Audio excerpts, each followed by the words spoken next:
Hey guys, good afternoon and welcome to today's YouTube live. Okay, I feel like that opening was quite weird, so we're gonna roll it back and take it up again. Hey guys, this is more like it. Hi, how are you all doing? You're welcome to today's YouTube live conversation. My name is Glory Elijah. This is Frankly Speaking with Glory Elijah, and I'm super excited to be hosting you all today, ladies and gentlemen. Today, we're going to have fun. We're going to have fun because there's a lot to discuss, there's a lot to dissect, and having seen your comments in the comment section of my videos over the week, and woof! It's been spicy. So yeah, today is that day where we come together and have conversations about all the happenings, all the events that has been unfolding in Big Brother's house, specifically for this week too. And speaking about this week in the Show Yourself Mansion, it's been a lot. There's been a lot happening. Yes, it's been quite explosive, I must admit. And this is me applauding Ebuka for doing a fine job of reminding the housemates of why they are in the house. And I am particularly applauding Ebuka because, we can be here talking, expressing our sentiments about the progress of the show, right? But all we can say can only end here on social media, right? But then what Ebuka did on Sunday was to kind of take our feedback to the housemates. Yeah, he took our feedback to the housemates and indirectly informed them that us, the viewers, were not particularly excited with what they were delivering yet. For a show that has a solid theme of show yourself, us, the viewers, were actually expecting an explosive beginning, an explosive entrance into the season.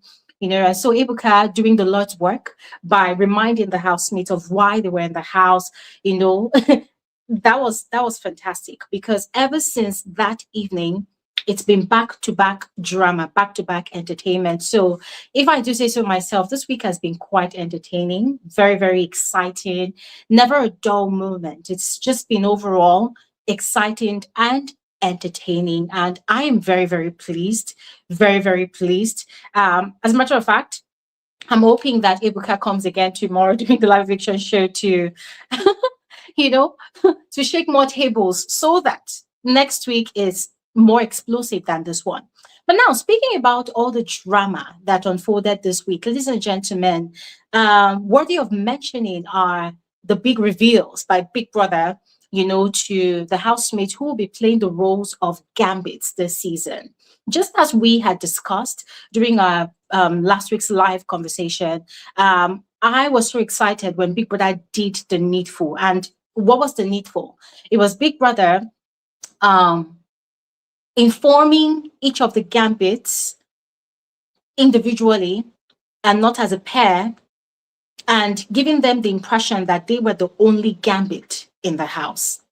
So when Aiko had his diary session, Big Brother had actually informed him, and Aiko was quite shocked, and he thought he was the only Gambit in the house. So as it is, neither Aiko nor Flora knows of each other's existence as a Gambit. Yeah.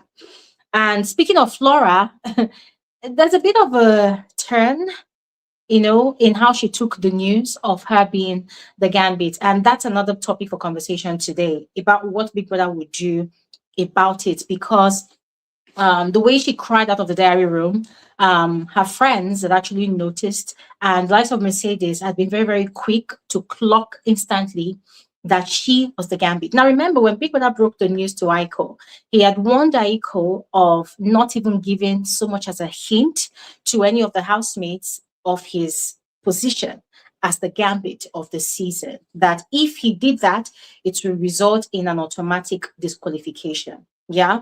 And for what's her name now, Flora, it was the same rule that was given to her, but her coming out of the diary room, eyes swollen, entire countenance looking downtrodden. It was very easy to pick, and Mercedes, being a very, very intuitive person, had picked up on that. So the question that we have been asking this past few days is, what would Big Brother do?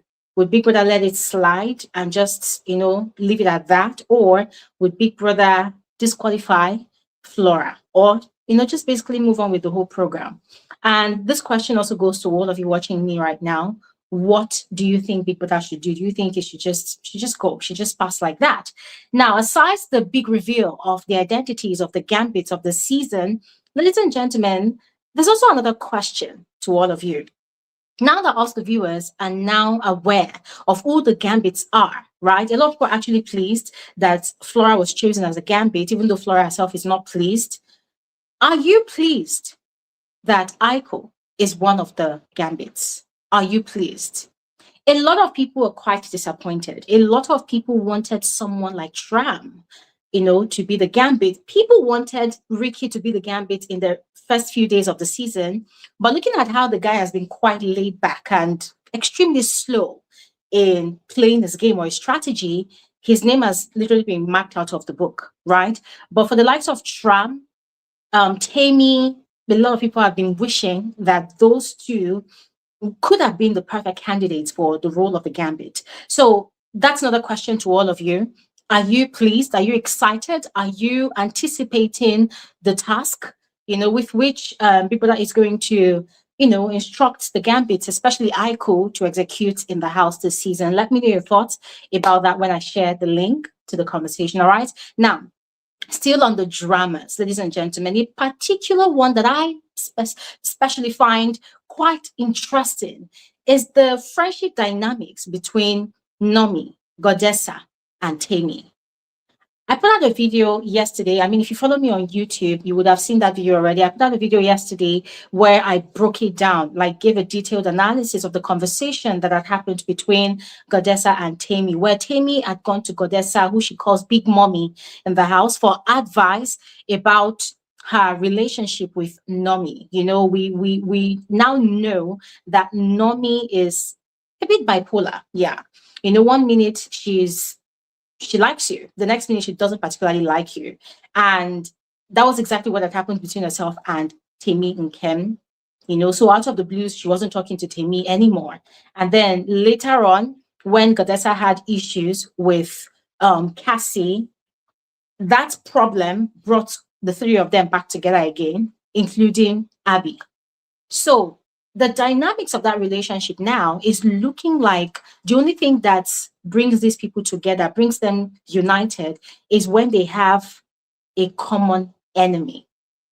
Every time there's someone that one of them is fighting that maybe each of them has had an issue with, right? Every time there's such a situation, you see how they just come back together and they stand as a force, and they have this exciting celebration of how they are going to tear down the person in that house. And that was exactly what happened yesterday. It happened during the Ricky, Nomi, and Naches situation, and then it happened again yesterday. However, there was a comma to it all, because this time around, it wasn't a unanimous resentment. Let me put it that way. It wasn't a unanimous resentment, because Tammy herself has been advised by Godessa to no longer inherit Nomi's fights against anyone. What's her name now? Godessa herself just had an issue with Cassie last night. And the Cassie in question is currently the best male friend to Nomi. So Godessa was trying so hard to convince Nomi that Cassie is not a good person. But Nomi, on the other hand, is refusing to accept it, because according to her, the experiences that she has had with Cassie has all been positive. So far, he's the only male housemate that has been defending her honor in that house. He's the only male housemate that has been taking care of her. And she has made it clear to him that she's not in the house for relationships. She just wants a solid friendship. And he's okay with that. And there's also the part where he took her to the head of house lounge, his partner, to share the luxuries of that room for the week. So there's an underlying bone of contention between these three girls. And the major bone of contention there is the fact that Nomi does not respect, nor does she regard anyone at all, not even her friends. She does not regard anyone. She does not respect any of them. As far as she's concerned, she's above the program. She's above everybody. I mean, they are not in a class. I mean, that is from Nomi's mouth. That is how she expresses herself when she has issues with people. And Godessa is not happy about it because, according to Godessa, Nomi always wants her to come and talk to her first before she comes to her, to Godessa, I mean. And for Temi, she's sick and tired of inheriting Nomi's fights. So every time Nomi points at someone and says that she doesn't like this person, the moment Temi or Godessa is talking to that person, just even on the passing note, it becomes a problem for Nomi. So Nomi is a very, very possessive type of friend who likes and values exclusive loyalty. If you're my friend, you must like the people I like, or you hate the people I hate. If I am involved in a fight with other people, you must come to my rescue and fight alongside myself. If you do not do any of those things, then it means you're not a loyal friend. It means you're a backstabber. That is the ideology that Nomi has portrayed for us, the viewers, to see in the house. And Godessa and Temi has a problem with that. So, ladies and gentlemen, there is that friendship dynamic.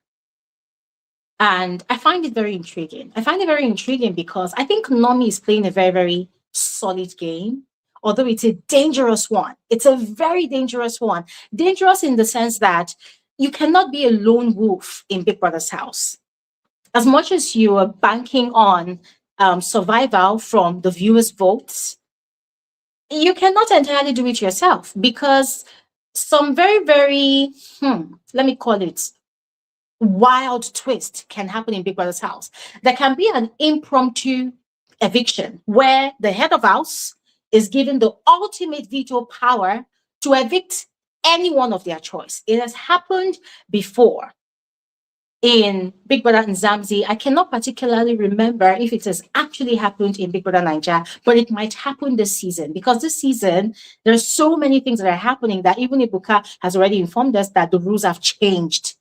We've had 10 seasons already, and production is trying so hard. Like, they're working really hard to make a difference this season. So already they've changed the privileges for the head of house. They've changed some of the privileges for nominations process. What makes us think that they will not change some of the rules for eviction? So it might happen that housemates get the power to nominate who they want to automatically evict. Oh, it has happened with what's this girl's name now? Is it Amaka from Level Up season? What am I saying? Yeah, it has happened with Amaka. It happened with Amaka. Let me just leave it at that. But it happened with Amaka. It happened during Big Brother and Zanzi as well. So currently, Nomi is giving off the air of nobody in the house is in a class or on her level. As much as the likes of Tram can be very irritating, he's still in the good graces of a lot of people in the house, like the majority of people in the house. But you see, Nomi is not, she doesn't necessarily have a good relationship with all the housemates.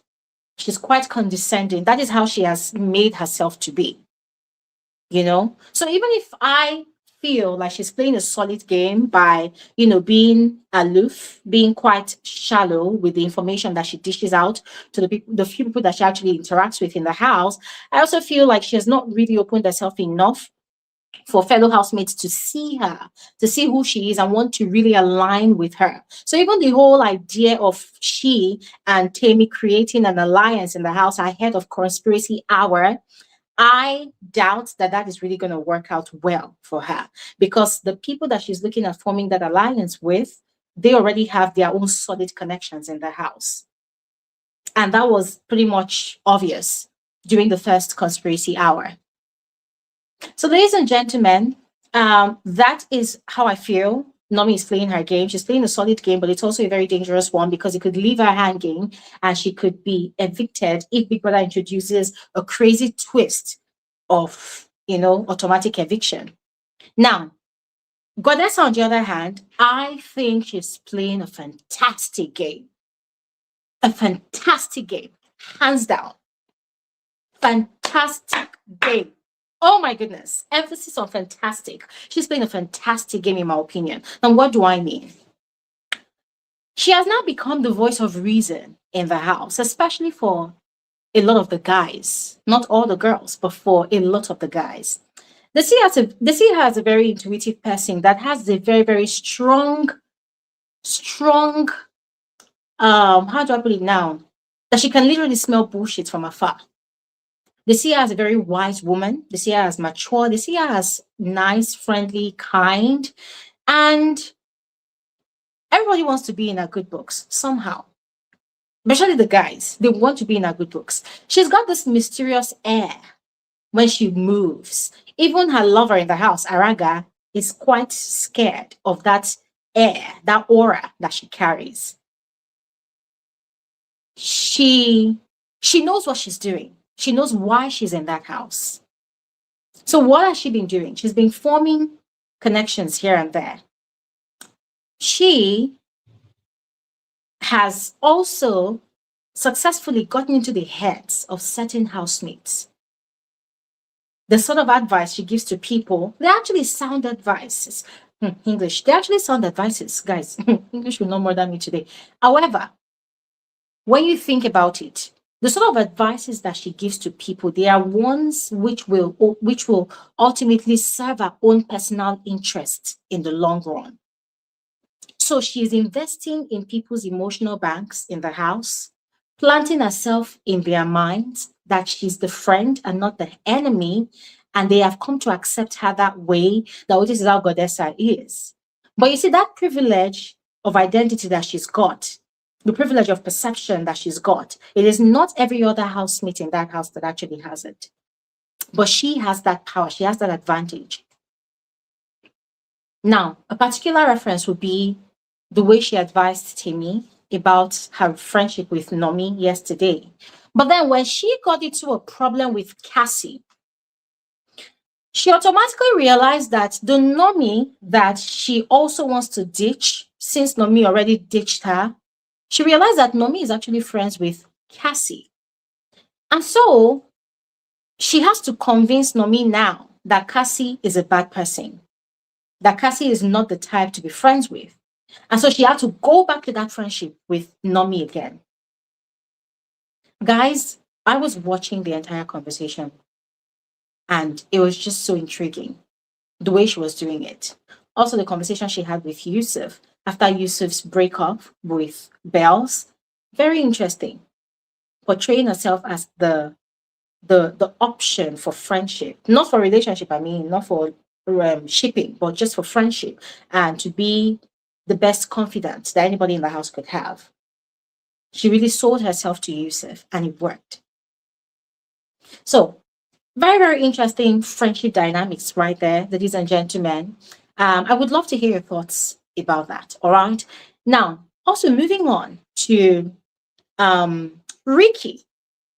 Ladies and gentlemen, I want to hear from all of you. What do you think is going on with Ricky this week? I have been very disappointed in how Ricky has carried himself this week. I expected a lot from him, especially because last week, Wednesday, when the housemates had their welcome dinner, Ricky had said that a lot of people do not really know him, you know, that when that whole Nomi and the chess situation happened, they had accused him of a lot of things that he did not even do. So moving forward, the real Ricky will be unleashed. But then lo and behold, the real Ricky was never unleashed. And I was wondering, like, what's going on? What is he waiting for? Why is he holding back? He went to the diary room to rant about being demoted. And I was looking at this guy, and guys, I'm going to repeat what I said on my video. I was looking at this guy, and I was quite disappointed because my thinking was, dude, you are the biggest housemate in the house. And when I say biggest, in terms of size, you're the tallest, you're the biggest, you know, in terms of stature, you're big, you're hefty, you know, and you have the aura the way you carry yourself. You have that mysterious nature, the way you walk, the way you move around. You have that. Already, when you made that threat, that announcement on Wednesday at the dinner that, oh, the real Ricky will be unleashed, everybody is already sort of shaking, even though they didn't want to show it, that, who is he going to unleash now? People are already thinking out loud. You had that advantage to, fuck shit up. But he did not. So they demoted you. They demoted you. Why didn't you fight for your position? Because at the end of the day, people always remind the housemates that they are all equal. The moment you step into Big Brother's house, age no longer matters. And you see, these housemates have allowed Chimsom Chuka to get into their heads about the talk of disrespect all the time. So most of the time, when certain people want to unleash, what you keep on hearing is respect, disrespect. You're so don't disrespect. But look at that tiny little Teminkem. They say she's the youngest in the house, but I'm still confused because I thought she was 22, but I'm hearing that she's 21. Yeah. The smallest, Teminkem, literally fought the whole house last week, Saturday. Did Ricky not see that?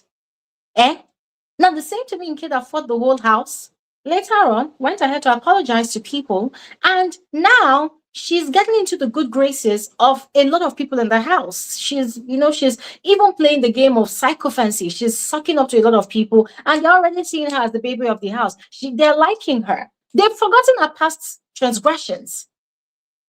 In fact, a lot of people that have had fights in that house, the moment they've sorted things out, people are now liking them all over again. And that's how it is in the house. Things happen, fights come, fights go, But Ricky, I was waiting for this guy to unleash. He had a strong opportunity, like many, many chances to unleash, but he did not want to unleash. Not until Thursday, when all the housemates had their head in the rehearsals, he now wanted to unleash.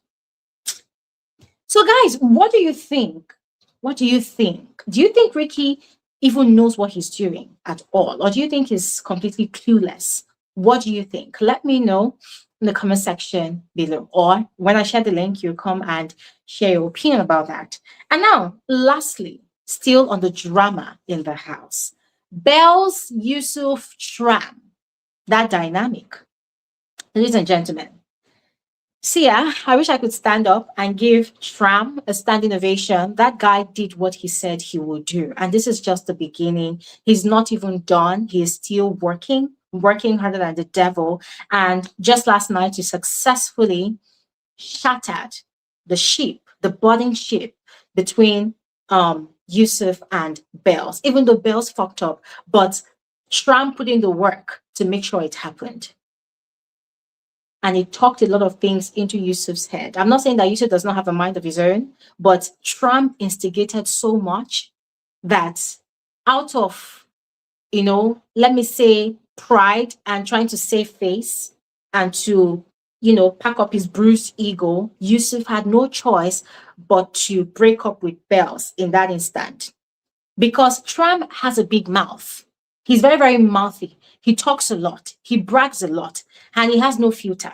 So Yusuf has calculated it. And according to bro code, according to bro pride and whatever they call it, Yusuf knows that if he forgives Bells in that instant and he accepts her back, Tram is going to go and tell all the guys that, I squeezed Yusuf's babe's ass. Yusuf's babe twerked on me. Shebi, I told you people that any girl that brings herself to me, I go chop her. I told you people that no girl belongs to any man. The moment a girl brings herself to a man and I tap that thing,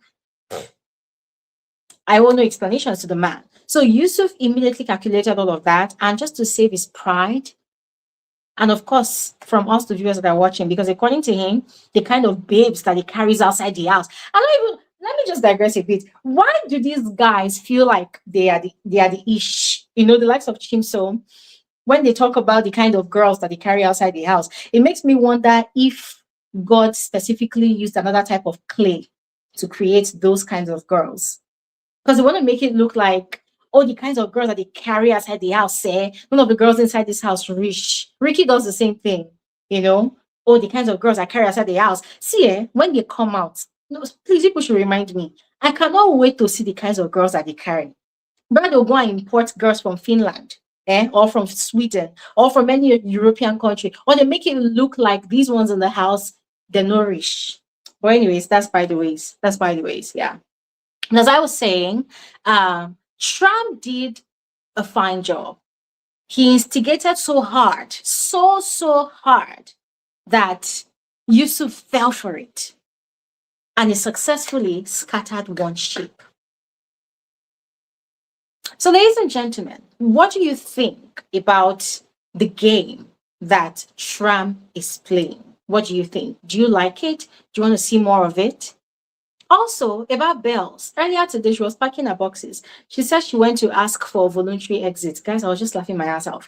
She said she wanted to leave the house. She's tired of avoiding fights. She was just giving some flimsy excuses, And for me, I just felt like she wanted Yusuf's attention.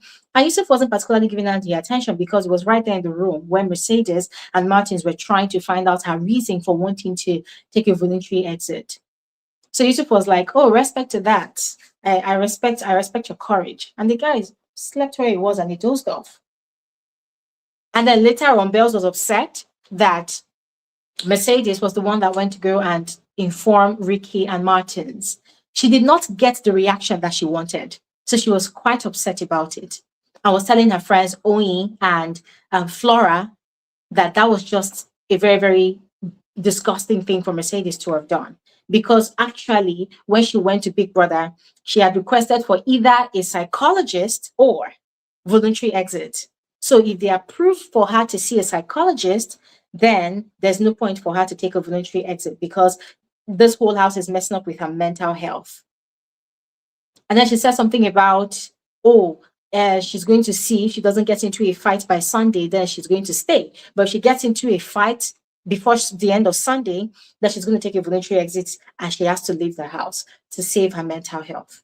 And I was just laughing because you see, ladies and gentlemen, I am of the opinion that if you want to leave Big Brother's house, just quietly pack your bags, go and inform Big Brother. Then do it codedly. Don't do it because you're seeking attention. Just go and meet Big Brother. Biggie, I am done. I want to leave. I don't want to stay anymore. Big Brother will definitely give you 24 hours to think about your decision. Probably 24 hours. Yeah, but I know it's usually 24 hours, right? Big Brother will definitely give you 24 hours. You think about it. You ponder on it. You sleep on it. And then you are adamant. No, I'm not staying in this house. So they want to kill me or they want to make me go mental. Fine. Pack your box. People ask you, why are you packing your box? Everything is just too scattered. I just want to tidy things up. Don't tell anybody why you're packing the box. Because from the moment you do that, it means you're looking for people that are going to beg you. But why do you think they're going to beg you? People are looking for people to leave the house so that the way will be smoother. You pave the way for them to get closer to the cash prize. So what makes you think they really want to see you in the house anyways? But this one, you're packing box. And they ask you why you packing box. They say, this house is better in my mental. It's a lie. She's not because she's tired of fighting. How many fights has she entered? Even the fight that she had with Nomi, did she talk? No, she kept quiet, which was quite applaudable because she did not reciprocate the energy by bantering extreme words. I mean, the second half of the fight, she did not entertain Nomi by bantering vile words with Nomi, just as Nomi was doing. Even when Nomi said that she wished her mother had died at the point of giving birth to her, Bells did not react, which is quite applaudable because for her to have done that, it shows that she has the strongest self-control in that house. I thought that Ricky had the strongest self-control in the house. But after Bells went through that with Nomi, I just had to crown her the queen of self-control. Because if you tell me that nonsense that you wish my mother died, God forbid, I will slap you, After I will beat the hell out of you. Then I'll go and carry my bag and leave the house. I will not even wait for Big Brother to disqualify me. I'll just go and drag my box and stand at the front. Biggie, please, when you open the door, my work is done here. I will fuck you up. But Bells did not do any of that. And that went to show that, wow, in terms of someone that has a very, very strong grip on their emotions, she actually does have it. She really does have it because that situation was extreme. So, ladies and gentlemen, I'm kind of waiting to see if she's really serious about this. What's it called? About this voluntary exit that she requested for. Because as far as I'm concerned, I think she just wants attention from Yusuf, but Yusuf did not give her that attention. Maybe she was hoping that the moment she says it, maybe Yusuf will come and beg her, oh, don't go, don't go, don't leave us. This is this one. You think you are doing Telemundo here. You think this is Love Island. But anyways, ladies and gentlemen, what are your thoughts about the drama of the week so far? Let me know as I share the link in the comment section below. I would love, love, love to hear your thoughts. So what you do now, guys, please click on the link in the comment section below to contribute to the conversation. Please let me inform all of you that we're going to try as much as possible to keep the conversation to 3 hours or max 3 hours, 30 minutes today. And I wouldn't want us to stay long so that we can also join the housemates in enjoying the Saturday night party. So as you come up here to share your opinion, please keep it really short and simple. And also remember that there are other people in line that also want to contribute to the conversation. So as you're sharing your opinion, please try to keep it really short and simple. All right? Yes. Let's begin the conversation. Let's begin with Rael. Hello, Rael. You're welcome to the conversation. How are you? Rael, you have to unmute. Hi. Hi, Glory. Hi, welcome, welcome. How are you? I'm Very well. well. Yourself? I'm doing great, thank you. So, yeah, the floor is Okay. yours. Okay. So today So we're today going to we're going to waste waste much of your much of time your time today. today. So Sorry? Please please don't be quick don't be to quick to go go today, today, right? right? I'm listening. Yes. Yes. So So I I have have a a few few things. things. Firstly, I'll Firstly, go for I'll the go for the gambit. gambit. Okay.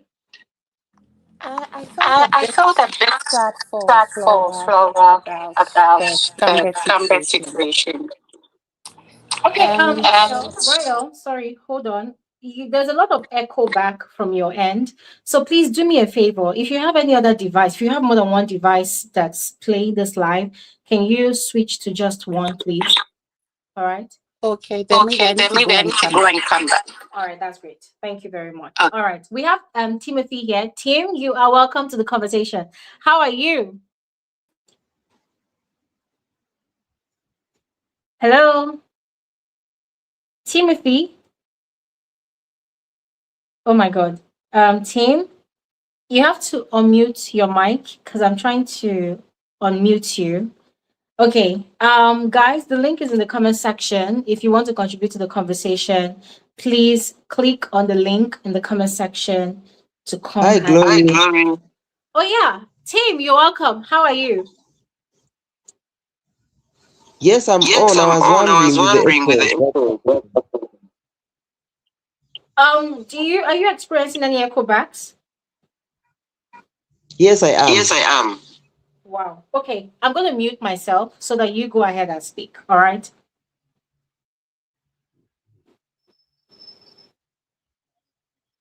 Glory, are you Glory, alright? are you alright?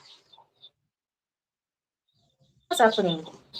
So, Tim, please go ahead and speak. I'm going to be quiet so that you don't hear any echoes. I don't know if it's coming from me. Okay, you are echoing as well.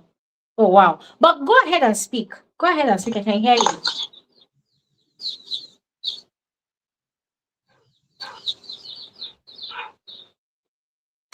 I don't know what's happening. So maybe I'm going to bring on someone else and let's try this with someone else and see if the person echoes as well. Lusanda, you're welcome to the conversation. Where is she? Ah, she's off. Okay, guys, I don't know what's going on today. I don't know if Can you hear me? Hear me? Yes. Go ahead and speak. I can hear you. Go ahead. Alright. Alright. Okay. Thank you so much for that. This is good. I wanted I wanted to to begin begin breaking. breaking. I don't know I what don't know what so maybe maybe I go I go into, but into, but it's so laid so back. It's back. so laid back. He's so He's so nonchalant. nonchalant. He feels Feels himself. himself. He He comes off as if comes he's off as so if he's so proud and proud as if he and knows as that if he he's knows so attractive. attractive. and it has so much affected his game because he's not unleashing. He's not being gas grabber. Maybe on Thursday after the pool party, that's when I had somehow felt his vibe. I think he was horny because he went to Mercedes after he went to Shiba, and it's like he wanted them to kiss. But like besides that, I'm not seeing any of his vibes. I don't know what's up. I feel like he knows he's too attractive, he looks good and things like that, but he comes off so nonchalant for me, and I just don't understand his game. Maybe he will unleash. Let's just have a bit of hope. Maybe he will. I also wanted to touch on the issue of Godessa. I think Godessa knows what she's doing because, like you well analyzed it, she was advising Temi on Nomi, and clearly she told her, and she's like, you know what, you need to let go of that friendship with that babe, because clearly it's one-sided. And now again, when those issues with Tram happened, she's the very person to now be on Nomi's side. So I think Godessa being very smart. I think she's being strategic. She wants to just keep Nomi by her side and make sure that they don't fall out. So that in case of any bit of maybe like her being saved or anything, Nomi can come through for her, because there is no way anyone can tell me Godessa is not aware of what is going on. I don't think she's being stupid or anything. I think she's just being strategic in this whole thing, because that girl does proper analysis. She goes in the diary room and she clocks everyone's game. She clocks every housemate's moves. So me, I think she's being strategic in this whole thing, this whole friendship of hers and Nomi, even when they don't talk as often as possible. Then another person I wanted to talk about is Flora. I think she has given off enough clues for her to be disqualified, because even when Biggie gave her enough time in the diary room to calm down and cool off and everything, and then she again went out and cried her heart out and all that, and even when she's having conversations with her friends, she cries out. To an extent that Mercedes had to clock her out and say that she's the Gambit. And of course, even when the cameras didn't show us well that whole conversation, I have a feeling that even Owen should have blocked her. So me, I think it has messed Biggie's plots, and I think maybe Biggie should disqualify her. That's just my thought. Um, Another thing I wanted to talk about is Kamzi. I think Kamzi loves Gerald, even when she clearly says she's into Chimson. But I think she feels Gerald more. Me, I can really see her demeanor when she's talking to Gerald. I think she loves the guy more than Chimson. What do you think, Glory? But I think Kamzi really loves Gerald. Yeah, so I think that's all I have to say, Glory. Otherwise, we so much appreciate the video, appreciate all the content, the back video. Please subscribe.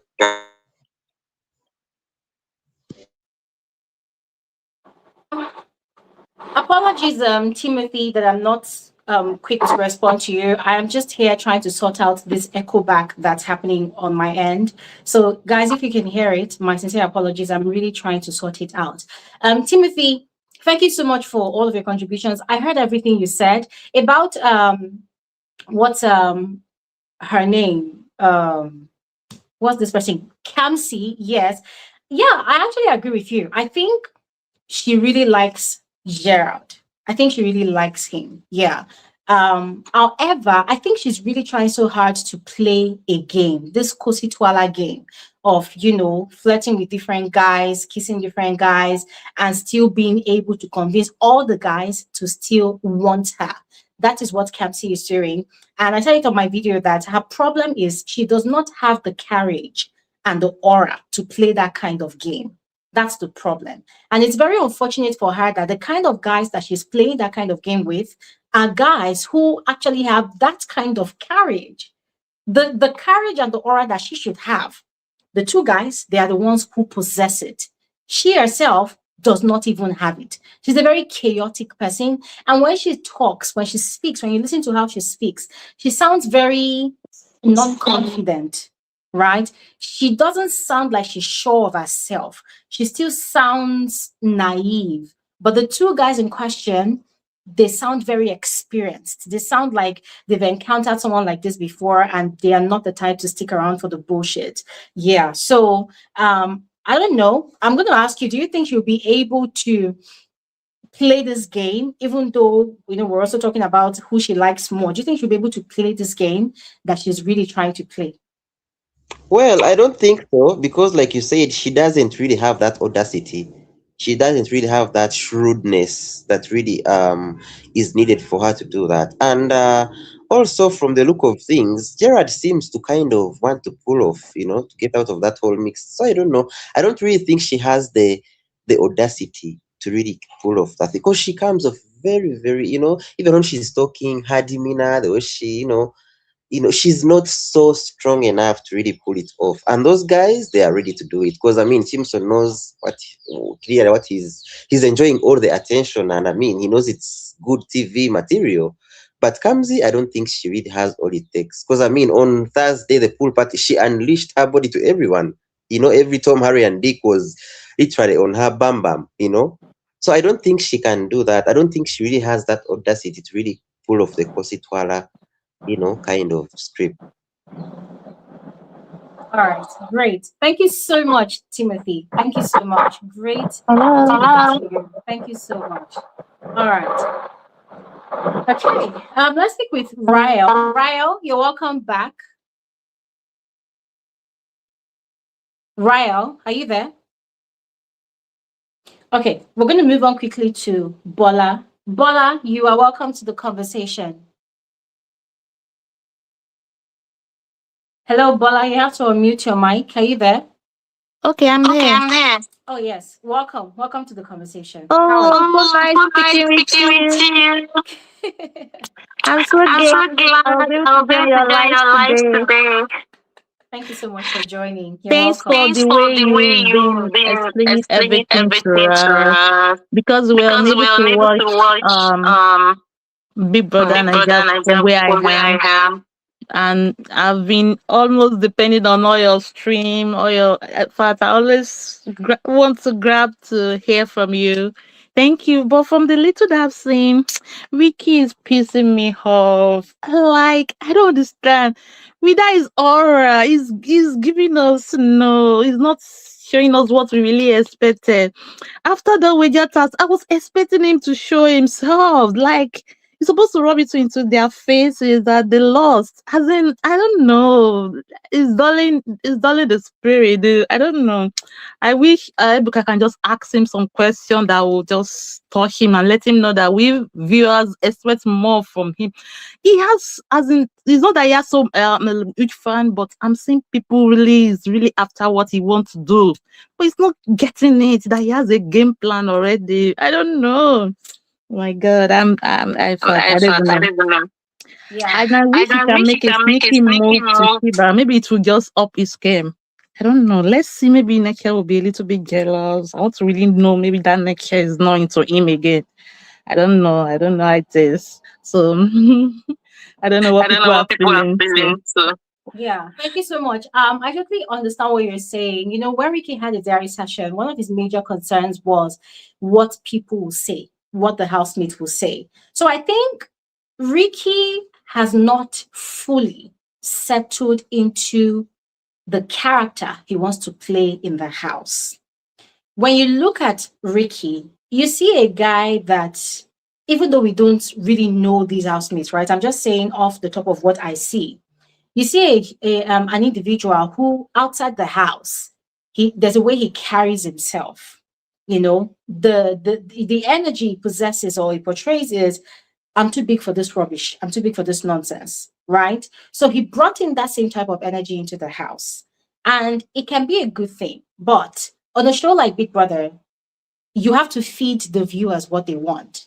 And most of the time, viewers get bored with people who carry that kind of energy, because viewers will end up saying, if you're too big for the house, why are you here?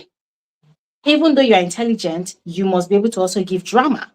And Ricky does not seem like the type of person that wants to bicker, get into an altercation or argument or whatnot, because it's going to stain his aura. It's going to stain his tease, if you know what I mean. So yeah, that was one of the things he was saying, that, oh, what would the housemates say? He cannot fight against 23 other people, da, da, da, da. And Big Brother was trying to indirectly tell him that everybody is equal in the house, but he still wasn't getting it. Or it's either he's still holding back from really unleashing. Yeah.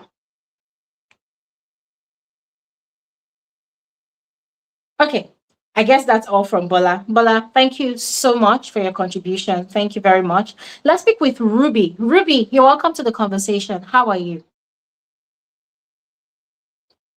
Guys, this is when you come on, unmute your mic, all right? Ruby, I can't unmute you because you have to unmute your mic. All right? Ruby, you have to click on that microphone symbol so that we can hear you. Hello, Glory Elijah. Good afternoon. Hi, Ruby. Good afternoon. How are you? I'm fine. Nice. Um, Contribution. I think these 2 years watching your program,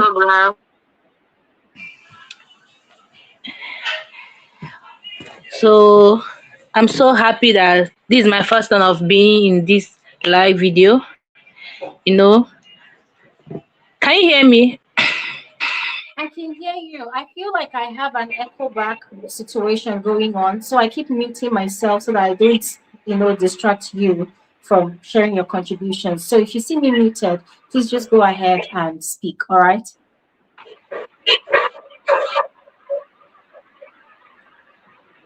All right. So I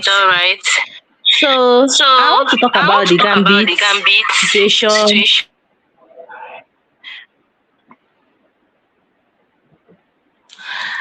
I'm not happy that Big Brother, told Flora and Aku about their situation in the house, unless he has further things for them. But I'm not really happy for it because it will make them feel depressed, make them feel not wanted in the house.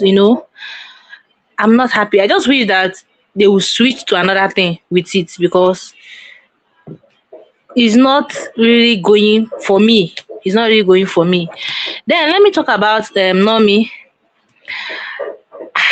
Nomi having a lot of issues in the house. Hello, can you hear me? Happening. Yes, Hello? we can hear you loud and clear. We can hear Okay, you. okay.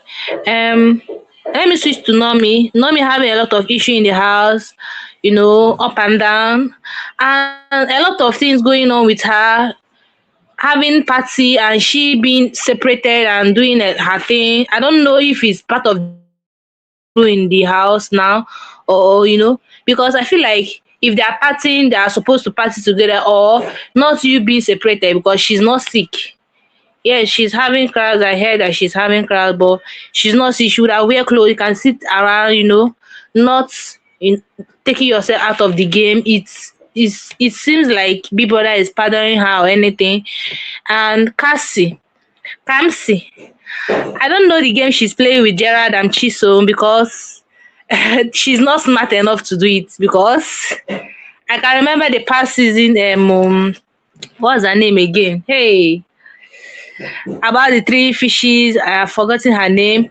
She played the game very well, but I think Kamsi, they are going to play her if she's not wise enough. They are going the men's they are going to play her, and it's going to mess up her game and anything. Yeah, thank you. That's all I have to say. All right. Thank you so much. Thank you so much for your contributions, Ruby. Thank you so much. Thank you. Yeah. All right. All right. Let's speak with the next speaker. I think here we have Joanna. Joanna, you're welcome to the conversation. Thank you so much, Glory. So for me, the things that I want to talk about, firstly, it's Kamsi. We are all saying the issue of Kamsi is not that smart to do what to maybe to play that guys. That's very true. We can't lie. That's very true. But even today we were talking about, I had someone talking about her liking Gerard.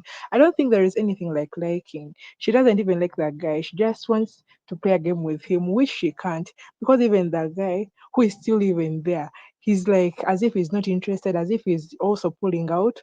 So she's just one confused girl in the house who will be evicted in the house, and she will look back and it will be like, oh my god, I've been in this house for 2 or 3 weeks, but I've done nothing, which will be Yeah. really bad because for her, she has portrayed herself as I'm here for that guys. And I'm even so disappointed that she promised us a lot of things when she was coming to the house. And now I'm looking at her and I'm like, okay.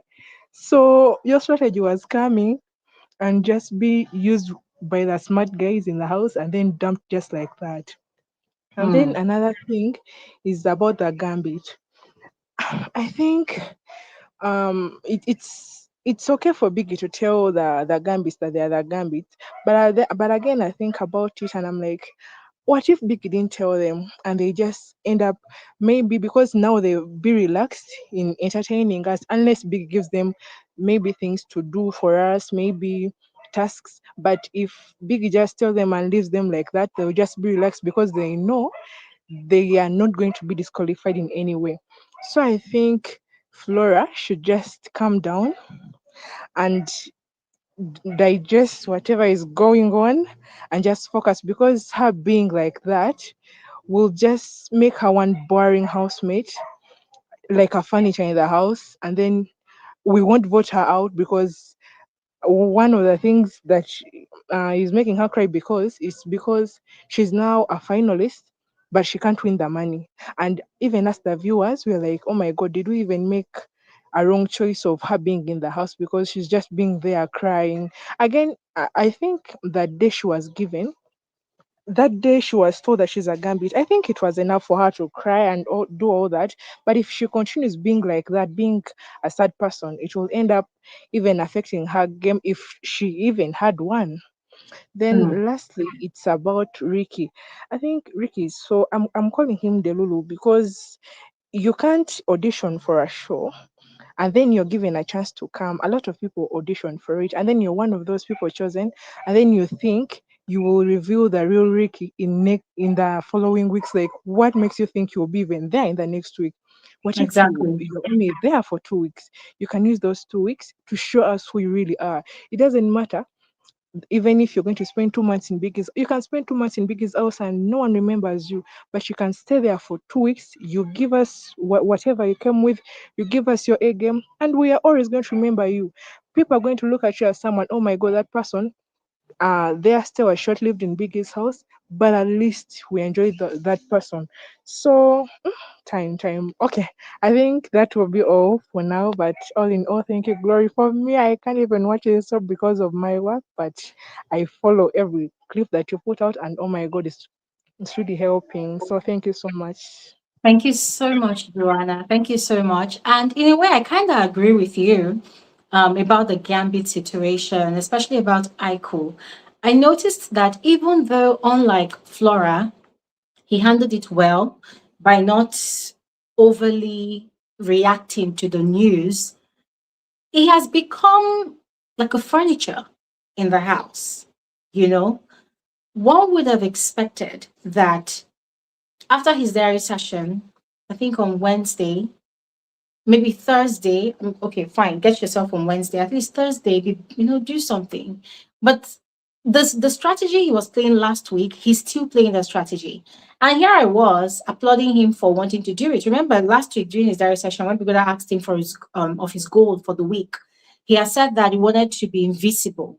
He wanted to be unpopular amongst the housemates so that during nominations, his name will not come to anybody's mind to be nominated for possible eviction. But I was thinking that, oh, maybe this week is going to give us a different script, but it's not. So it seems like he has sealed his fate by saying, anyways, since I'm not going to win the money, there's no point doing anything else. So now Aiko is there, but it's like you have to really search for him to find him in the house. So just like you, I cannot wait for Biggie's secret task. to see how the Gambits execute their missions, right? Let's see if they will put in the work. Yeah, thank you. Okay, let's speak with Fifi. Fifi, you're welcome to the conversation. Guys, if you want to contribute, the link is in the comment section. Please go ahead and click on the link to share your thoughts. Fifi, you're welcome to the conversation. How are you, my sister? I'm okay, Glory. How are you? I'm fine. I'm fine. Welcome. Yeah, I can see you enjoyed this week. Thank you. I I'm really glad to did. be here. I really, really did. I really did. These Welcome. housemates really tried for us this week, I must say. Yeah. So let me start off with I think that issue of the whole gambit thing. Mm-hmm. First of all, one of the speakers was saying she feels like Biggie shouldn't have revealed the gambits to the gambits, which Mm-hmm. becomes pointless. The Mm. gambit was there because it needed to be revealed.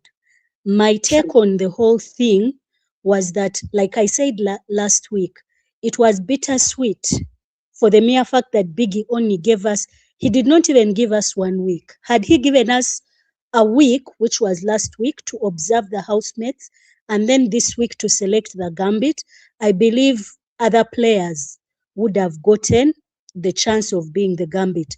Why was I a bit disappointed with the choices of the gambit? Number one, I was not surprised that Flora was chosen as a gambit because of how she was behaving last week. However, I was disappointed about Aiku being a gambit. Reason being the personality that Aiku displayed. His whole aura did not give me vibes of someone who is going to change, even in the Mm. third week. He gave me, do you remember Yerins? Yerin in Yeah. Earrings. yes, he gave me those vibes, characters of people whereby the way a person speaks says a lot about them. So Mm-hmm. as much as he was telling Big Brother what he's trying to do, the tone of his voice can tell you what you need to know about the dude. Mm-hmm. Dude doesn't seem like someone who will be confrontational. He does not seem like someone who will really work for it. So at the end of the day, I feel like that gambit card has been played, has been wasted, because this guy is going to disappoint us. That's Mm-hmm. what I feel. I feel like this opportunity could have gone to someone whom we know for sure that they might not win the show, but then we also know that keeping them in the show longer will bring a lot of entertainment. That's where you see people like Tram probably coming in as, maybe if we were to vote this week, definitely, I think Tram would have become the gambit. Flora has potential. She has potential. And if she takes this revelation of being the gambit and puts that energy in effing up the whole house, you know what I mean? Like, shit, like, let loose and be like, after all, I'm not going anywhere, so I might as well scatter the tables. You get? Mm. So I feel like she still has potential for that energy. Coming back to the situationships in the house, or rather the dynamics between Nomi and whoever. I don't want to say much about Nomi, honestly, because yes, we've figured her out. I mainly want to talk about Godessa. I Okay. feel like Godessa is playing, yes, she's playing a very, very good game, but then also hearing some of her conversations on how she puts down her fellow ladies, it kind Mm. of disappointed me, honestly, because I know she's playing a smart game, but now I feel like she's trying to play that game of she wants to be the king of boys. I don't know if you know what I Yeah. mean. You Mm. want to be the king of boys. That's why she could go and talk to Yusuf and then be like, what Bells did, I don't think I can do that. And then go and talk to Chimsom and tell him that I think Kamsi respects, what's his name? Gerard. Gerald more than she respects you. Because when you hear that whole conversation, how she was driving the whole conversation and talking about Kamsi claiming to be a church girl and then doing what she's doing, it gives you that whole thing of, I do not want to name her because at the end of the day she's playing a conscious game, but at the same time I do feel like she wants to be the king of boys. She wants to be the girl who is the most desired in the house, which is a good game for her if she can pull it off successfully without anyone clocking it. Kamsi, I am happy for Kamsi. Kamsi gave me a show on Thursday. I cannot be sad about. The girl unleashed sides of her that I did not know were there. And honestly speaking, if I were in that house, I would probably do the same thing or even worse. Because at the end of the day, do your do, show yourself. We want to see. That's what we want to see. I'm just sorry for her that when it comes to juggling her situationships between Chimsom and Gerald, she's losing her handle on that. How I wish she could go back to the drawing board and decide to properly, if she wants to put out one in the open, because I know for certain these guys are using her as much as she wants to use them. My only worry for her is that I wish she does not catch feelings for either of them. If I were her, I would probably draw back and see who to string along and who to proper do a situationship with for the house. That's what I think about that. Bells and Yusuf, I was glad. Tram did the devil's work, but at the same time, he did the work. Yes. Yusuf has been having conversations, putting down the way he talked about Bells. I could already tell that's not how you talk about a girl that you're really, really into. When he claimed he said Bells said she gets tired easily. And then he kept, like, his conversations with his guys. You could really tell that Yusuf got what he wanted. Made it Whatever look that like he was went doing her down a in that favor. aggressive cuddling, the Yeah. so-called dry humping he told us, which I don't believe was dry humping, by the way. That's not how you dry hump. Whatever they did, I feel like he got his fill, and whatever horn he had, he satisfied it, and he had been trying to distance himself or scatter the ship. So Trump came in, did the Lord's work or the devil's work in this situation. But then I also feel like the way Yusuf was decisive, he wanted this thing to end. He wanted it to end for sure. So I feel like his reaction, as much as he was hurt and felt disrespected, I also feel like his reaction and his decision making showed what he had in that stance. Lastly, my Ricky. Oh, Ricky. Ricky came. Ricky had plans, but Ricky's plans scattered the moment he entered the house. I do not know. Ricky was cringe. It was hard to watch Ricky after that party. Ricky is horny. I feel like right now Konji is killing him so badly. He just wants someone whom he can release his sexual energy on. Of And course. Shiba is not making things easy for him because she herself is like a walking time bomb. Like, she's Yeah. truly leading him on. But I wish that she continues leading him on and not let him taste the goodies. That would be the best thing Shiba can do for herself. But Ricky, I feel like Ricky is lost. And if he's not careful, if he survives this week, I don't know if he will survive next week, honestly. I don't know if he will survive. Other than Yeah. that, really, I'm glad the show, what I got this week, was fantastic. Fantastic so far. Thank you very much. Absolutely. Thank you so much, Fifi. Thank you so much for your submission. I just have a question though about Aiko. Abi Yeah. Okoli dropped a very, very interesting perspective on the gambit, right? And I kind of agree to her and with her in a way, right? For me, it's 50-50. So she wrote, and just this is just me paraphrasing what she wrote. She wrote that a gambit does not have to be the loudest person in the room. I'm paraphrasing what she wrote. Yeah, I can't remember if that was exactly what she wrote. So she said a gambit doesn't have to be the loudest person in the room or doesn't have to be confrontational. And I kind of agree because I feel like there are certain missions that Big Brother could send the gambit, yeah? And Mm. based on the personalities that these housemates have shown to their fellow housemates, when something happens, they could easily point to the people that they suspect are the Yeah. culprits. But Aiko might never be suspected because he's giving off, guys, excuse the words I want to use right now. I'm just saying for descriptions, right?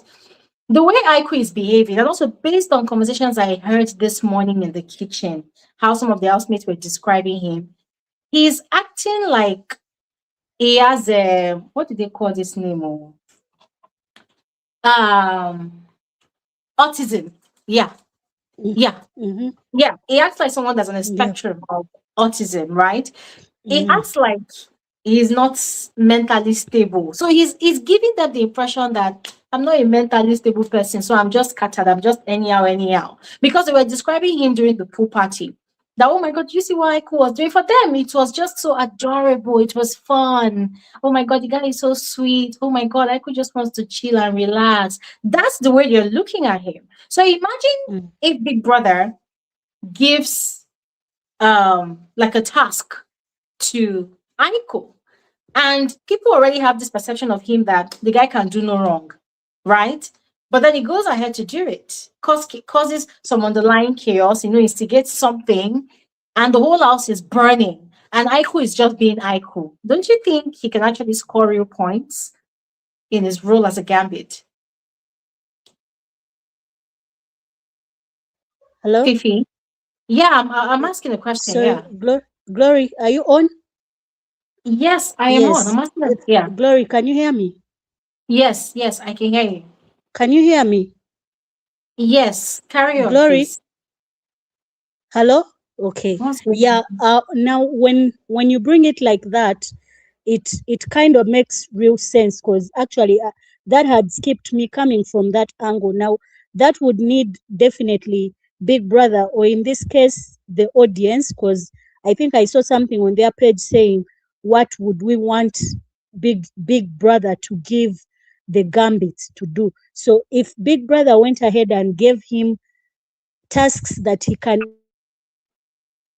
when the whole house is unaware, then yes, definitely. I feel like that now in that role, Aiku would probably, because true, he's, he's the least likely to be suspected. But Fifi, we've lost how you. how Okay. housemates rather clock Hel- change. Hello, I don't know Fifi.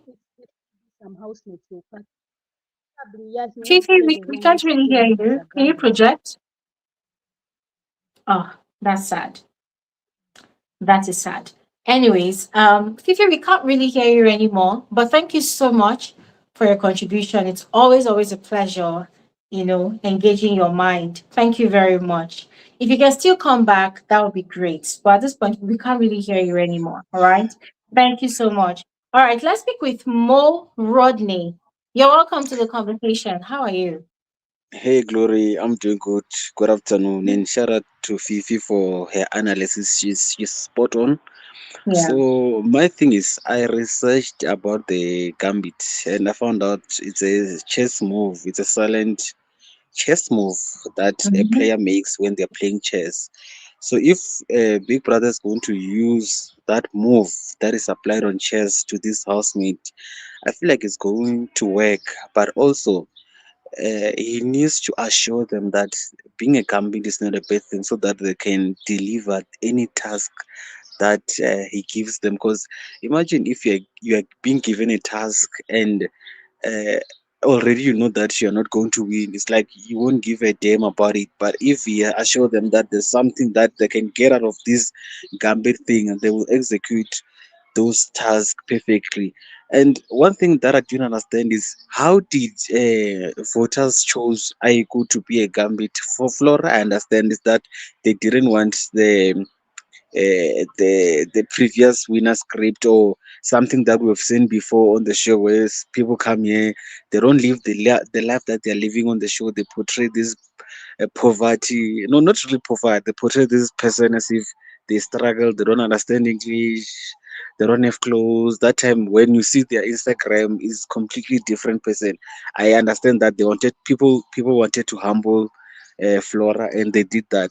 For Aiku, I didn't understand. Was it because of the English or the way he was speaking last week that people think, okay, let's also choose IQ to be a gambit? But I feel like if they understand the meaning of being a gambit and they can use it for their full potential, it can work for them. It can really work for them. I Absolutely. don't wanna lie to you, because the most important thing is if it's for you to. I know that nowadays, even if you're in the finale in a Big Brother show, it no longer counts. Like back in the days, it used to be something very valuable. Nowadays, being in the finale, if you are not a winner, it's no longer that of a big deal. People, viewers have tend to move on very fast nowadays. So I hope that they do their best so that they can also get screen time, because when you're on the show and you're competing with a lot of personalities, you need to make sure that your personality also stand out so that you create. Because one thing about this show, it's about you as an individual creating a storyline that the producers can follow that storyline. They can't create a storyline for you if you are just like Keivo. I feel like I don't know if I'm pronouncing his name correctly. That guy last week, he was bubble, he was energetic, he was whatever. But this week I feel like that question from a book on Sunday made him to just disappear. Like he's there, but there's nothing that is giving on the show. If I'm being honest, it's just there. He's one of those people that I think they might leave. So I hope Flora and Aiku they really take this chance, and because for them, even for Flora, I didn't understand why she was crying. It's not like it was a guaranteed thing that was right on at the start that okay, season 11 of Big Brother was going to be won by Flora. She had like one chance out of 23 other people, so she can't really think she was going direct, guaranteed to win. I don't understand the whole drama that she's been doing, so she must just take the gambit thing and use it for her own benefit. Okay, let's move on to Ricky.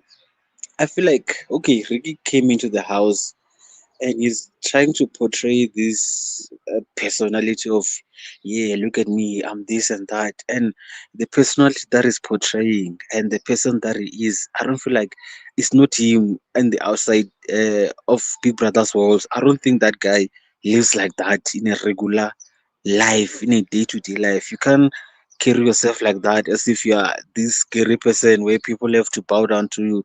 And the energy that has been giving is like, dude, what are you on about? Are you doing this? Because I feel like people tend, this housemate, they tend to forget that Big Brother work both way. You have to entertain the housemate, but you also have to manipulate the viewers in order for you to also get screen time and also be talked about on the street. And you being talked about, it has to be in a way that the people will keep on voting for you. But for Ricky, I feel like there's something that is leaking. He just needs. I've been tweeting about this. That guy just needs to be himself. If he can be himself, and the strategies that he's putting, it can work for him, but he needs to drop the aura thing of look at me. Like he doesn't have that. I feel like that whole thing can be done by, I think it's Chimsom Chuka, the guy. If you want to have that aura farming, he can have that, because I feel like Chimsom Chuku is outspoken, he's very smart, very talented. For Mm-hmm. Ricky, it's like, dude, even when you are in the arena, there's nothing to show. You are lazy. Exactly. It's like you don't give anything. You don't give an F about Yeah. the arena games. Even the head of house, you don't give a F. That whole, I feel like that whole personality, yeah, Ricky, it can go to Chimson, because Chimson Chuku, if my personal belief, I feel like okay, I need Chimson Chuku to go a long way on this show, similar to who's this girl, who's the head of house, Shiba. Shiba, Chimsom Chuku, and Mercedes, they have that, the TV personality. They give us something to talk about. They have the charisma choke choke the housemate and also to choke us. So you can just go there and you pretend to be like you are this person. That time, like there's nothing. If I'm being honest, there's nothing to say. This like I was so I was so I was laughing when it was like, yeah, I told you that I was going to sabotage the Ouija. These people didn't listen to me. I'm like, dude, like you should have spoken about this on Monday, Tuesday, Wednesday to say I have these Exactly. ideas and I want my ideas to be implemented. But you can't hear now. It's like for now, I feel like it's like, yeah, let me take the credit because housemate lost the Ouija. It was because of me. I'm like, dude, who are you? Like, to be honest, who are you? I just hope, I just hope on Sunday, people that Yeah. evicted is people that didn't give us anything. I need people to vote for people who are not giving us anything, and they keep housemate that are giving us something to talk about. For Aigu, Absolutely. he was lucky that is a gambit. But if he just linger there and he disappears and he allows the housemate to swallow him, because for me, I don't understand, Glory. There's something that makes me laugh about the housemate. We're on season 11. These people, I think you've spoken about it on one of your videos that you made, that some of them are friends with the former housemate. You can't Mm-hmm. come to Big Brother house and you don't have idea about the show, and you don't have idea on how viewers want someone on the show, and you act like you are Exactly. nonchalant. You don't give a damn about the show. It's like, I don't know anything. I don't know what's going on. I don't know how to nominate. I'm like, dude, we're on season 11. Who are you trying to fool? Like, who are you trying to fool? Because we're on Exactly. season 11. I'm sure some of you former housemates, they've told you that, hey, this is how you do ABCD, and it might work for you. So you can't come there and try to fool us. Like that whole thing made me mad, that you can't go to a diary room and you speak like you are this dumb. You see, like I loved the way Big Brother delivered that gambit to Flora. She was when she was speaking before the Big Brother announced. I couldn't. I had to increase my volume. She was like sounding down, looking down, acting dumb. I'm like, girl, what are you doing? We've seen this before. That people go into their room and they act like they don't understand. They are dumb. They are just like stupid. The meanness that I think she's a gambit. When she was she was holding her hand in her head, I'm like, good for you, baby girl. If you didn't play that script last week and Big Brother ran with the story, you were not going to be a gambit. But people were like, nah. I also voted for it to be a gambit, if I'm being honest with you, because I felt like she was not being genuine. She was not being genuine. But Yeah. anyway, Gloria, I feel like after Sunday, these housemates need to step up their game.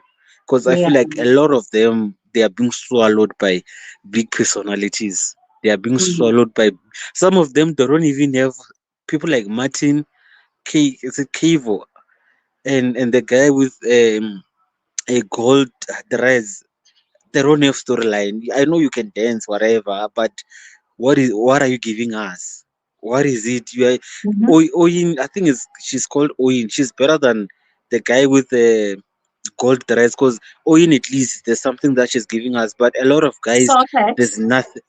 Yeah, there's nothing that guys. I feel like on Sunday, if it doesn't get evicted, I don't know. I don't know how Nigerian vote, but like he's not giving us anything to talk about. To be honest with you, Keivo is not giving us to talk about. Martin, it's also flat. People like I will be happy if yeah, no, I won't be happy. I wanted to say I will be happy if Chimson win the head of us again, but I feel like Chimson tend to do too much. He tend to overdo everything when he's at the head of us. So the good thing that I'm enjoying is girls are dominating this season. Girls are winning. Girls are showing the guys that we can also win. Because I know you didn't watch the Big Brother Mzansi this season. Like we didn't have a female head of ours throughout Big Brother Mzansi season 6. So now I'm just enjoying like no female won head of house in Big Brother Wow. Mzansi. So now I'm enjoying that female even arena. No female won arena.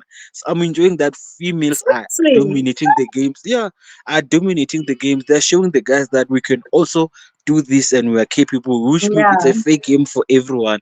So but anyway, that's where my two cents. And thank you so much, Gloria. Keep on updating us because I feel like this is in the way you said you're going to be nonchalant. It's something that I'm enjoying. That sometimes these people tend to play with our mind, and Yeah. when we think with our feeling, we tend to be trapped in this show to a point where everything that production does it makes us mad. It's like Yeah. nah, what you can do whatever, but I'm not Yeah. gonna be bothered. I'll just enjoy the show. So thank you so much, Gloria. Absolutely. Enjoy the rest of your afternoon. Thank you. Thank you so much, Rodney. Very, very apt analysis, very valid points as well. Thank you so much. See, yeah, honestly, I am here for the ride. Yeah, that's how nonchalant I am. I am here for the ride. Thank you so much. Okay. All right, before we continue, first, I want to give a shout out to hold on guys, sorry. I want to give a shout out to Fifi. Fifi for her gift. Fifi, thank you so much. God bless you. I really, really appreciate your generosity. Thank you so much. God bless you. Yeah.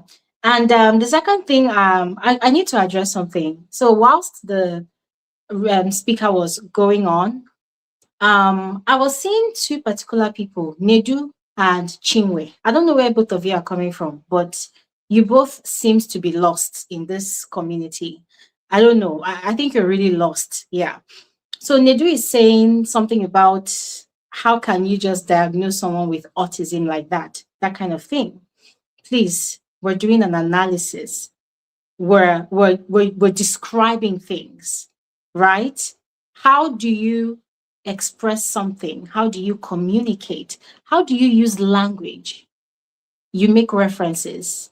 I'm not going to come and teach you semantics. I'm not going to come and teach you grammar. But please, let's not let's not do that. All right. You're probably new here.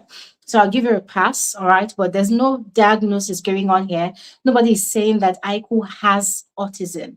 It's like saying that, oh my God, when this housemate was angry, they were acting like they wanted to burn down Big Brother's house. Are you saying that they are burning Big Brother's house? No. You're only trying to describe the emotions that they were expressing at that point in time. So if I say that from housemates conversation about how Aiko behaves in the house, he's acting like someone that's on a spectrum of autism. I am not saying Aiko has autism. Please, let's be guided. And I'm addressing this because I don't want all that nonsense toxicity this season. I beg, let's not even go there. I have the energy to match it, but I'm not interested. Don't say things I did not say. Do not put words in my mouth, all right? And then there's the other thing of the same Nedu, or is it Chinwe, or whoever, saying why people picking on Ricky. We are analyzing English. Simple as that. We're doing an analysis. I'm not the only one watching the show. Everybody here is watching the show.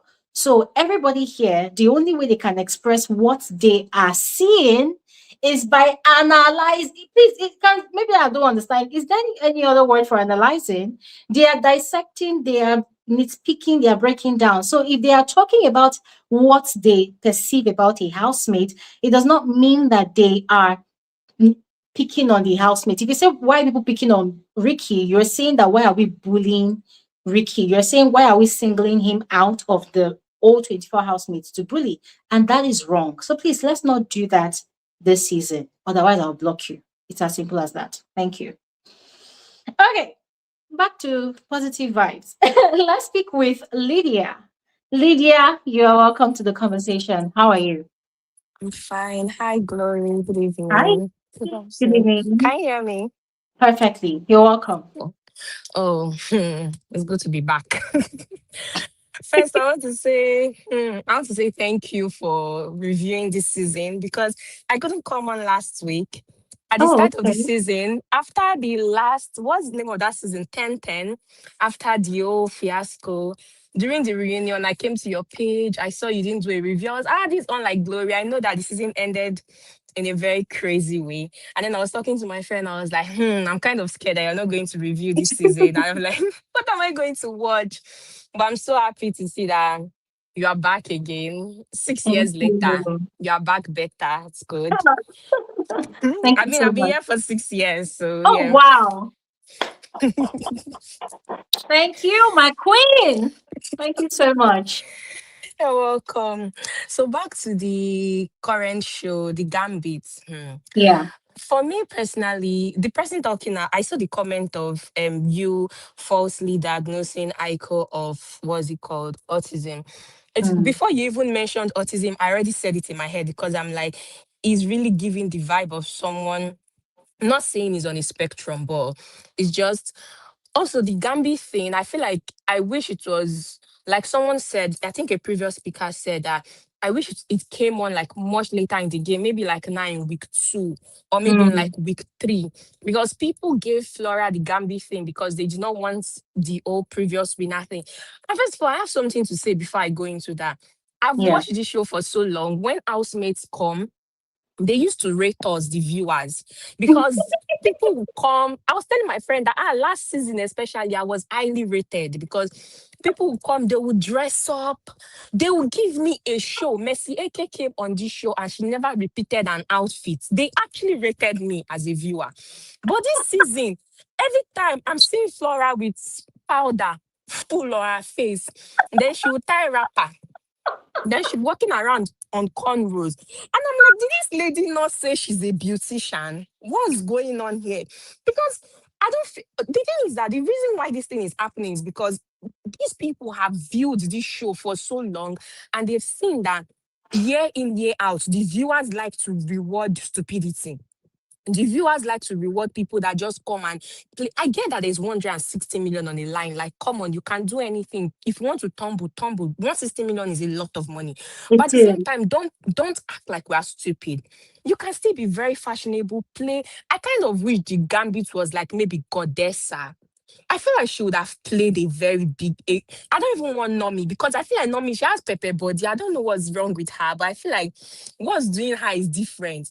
But I feel like Godessa would have actually played the Gambit role well. Maybe Onyin, but I don't know if Onyi is that, if our intellectual level is up to that. But I feel like Godessa would have given us a show if she was the Gambit. I mean, that's my personal Yeah. opinion.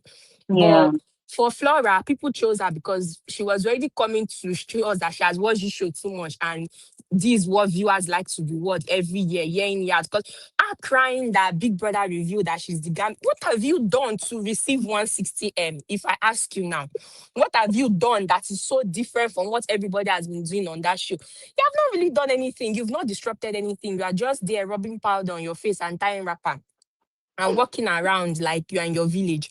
It's not this year, nobody's even dressing up. They don't rate me and I don't like it.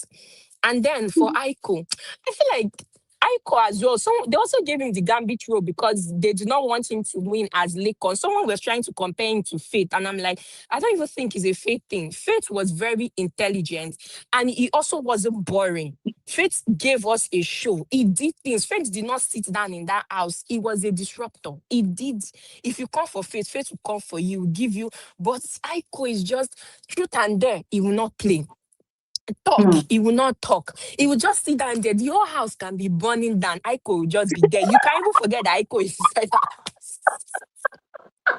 He I will am literally right. So he will sit down there. You will never see alcohol. Aiko does not drink. There is nothing that Aiko does. At first, I liked him because of the fact that he speaks like all them Tafawa Balewa and all them old.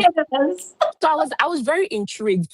But at the same time, I'm like, there's 160M on the line. You can't come and give us nothing and say you want to go and give it to your Egyptian princess. If you want money, 160M for your Egyptian queen, you have to tumble the house. That's what Exactly. the show is about. You cannot just come and then just sit down. Yeah, Aiko is not bad. Yeah, Aiko is intelligent. But the show is not about really rewarding intelligence. It's not like we don't appreciate his intelligence. We do. But at the same time, if everybody on this show is like Aiko, what are we going to watch? What are we going to talk about? We won't sleep. So him being the Gambit, when I even heard it, I was just like, God, I beg you. I kind of wish it was Tram. Because I'm Mm. sure that if Tram was the Gambit like this now, it would disrupt. See, yesterday they gave him only, it didn't even need 20 minutes. It disrupted everything just that yesterday.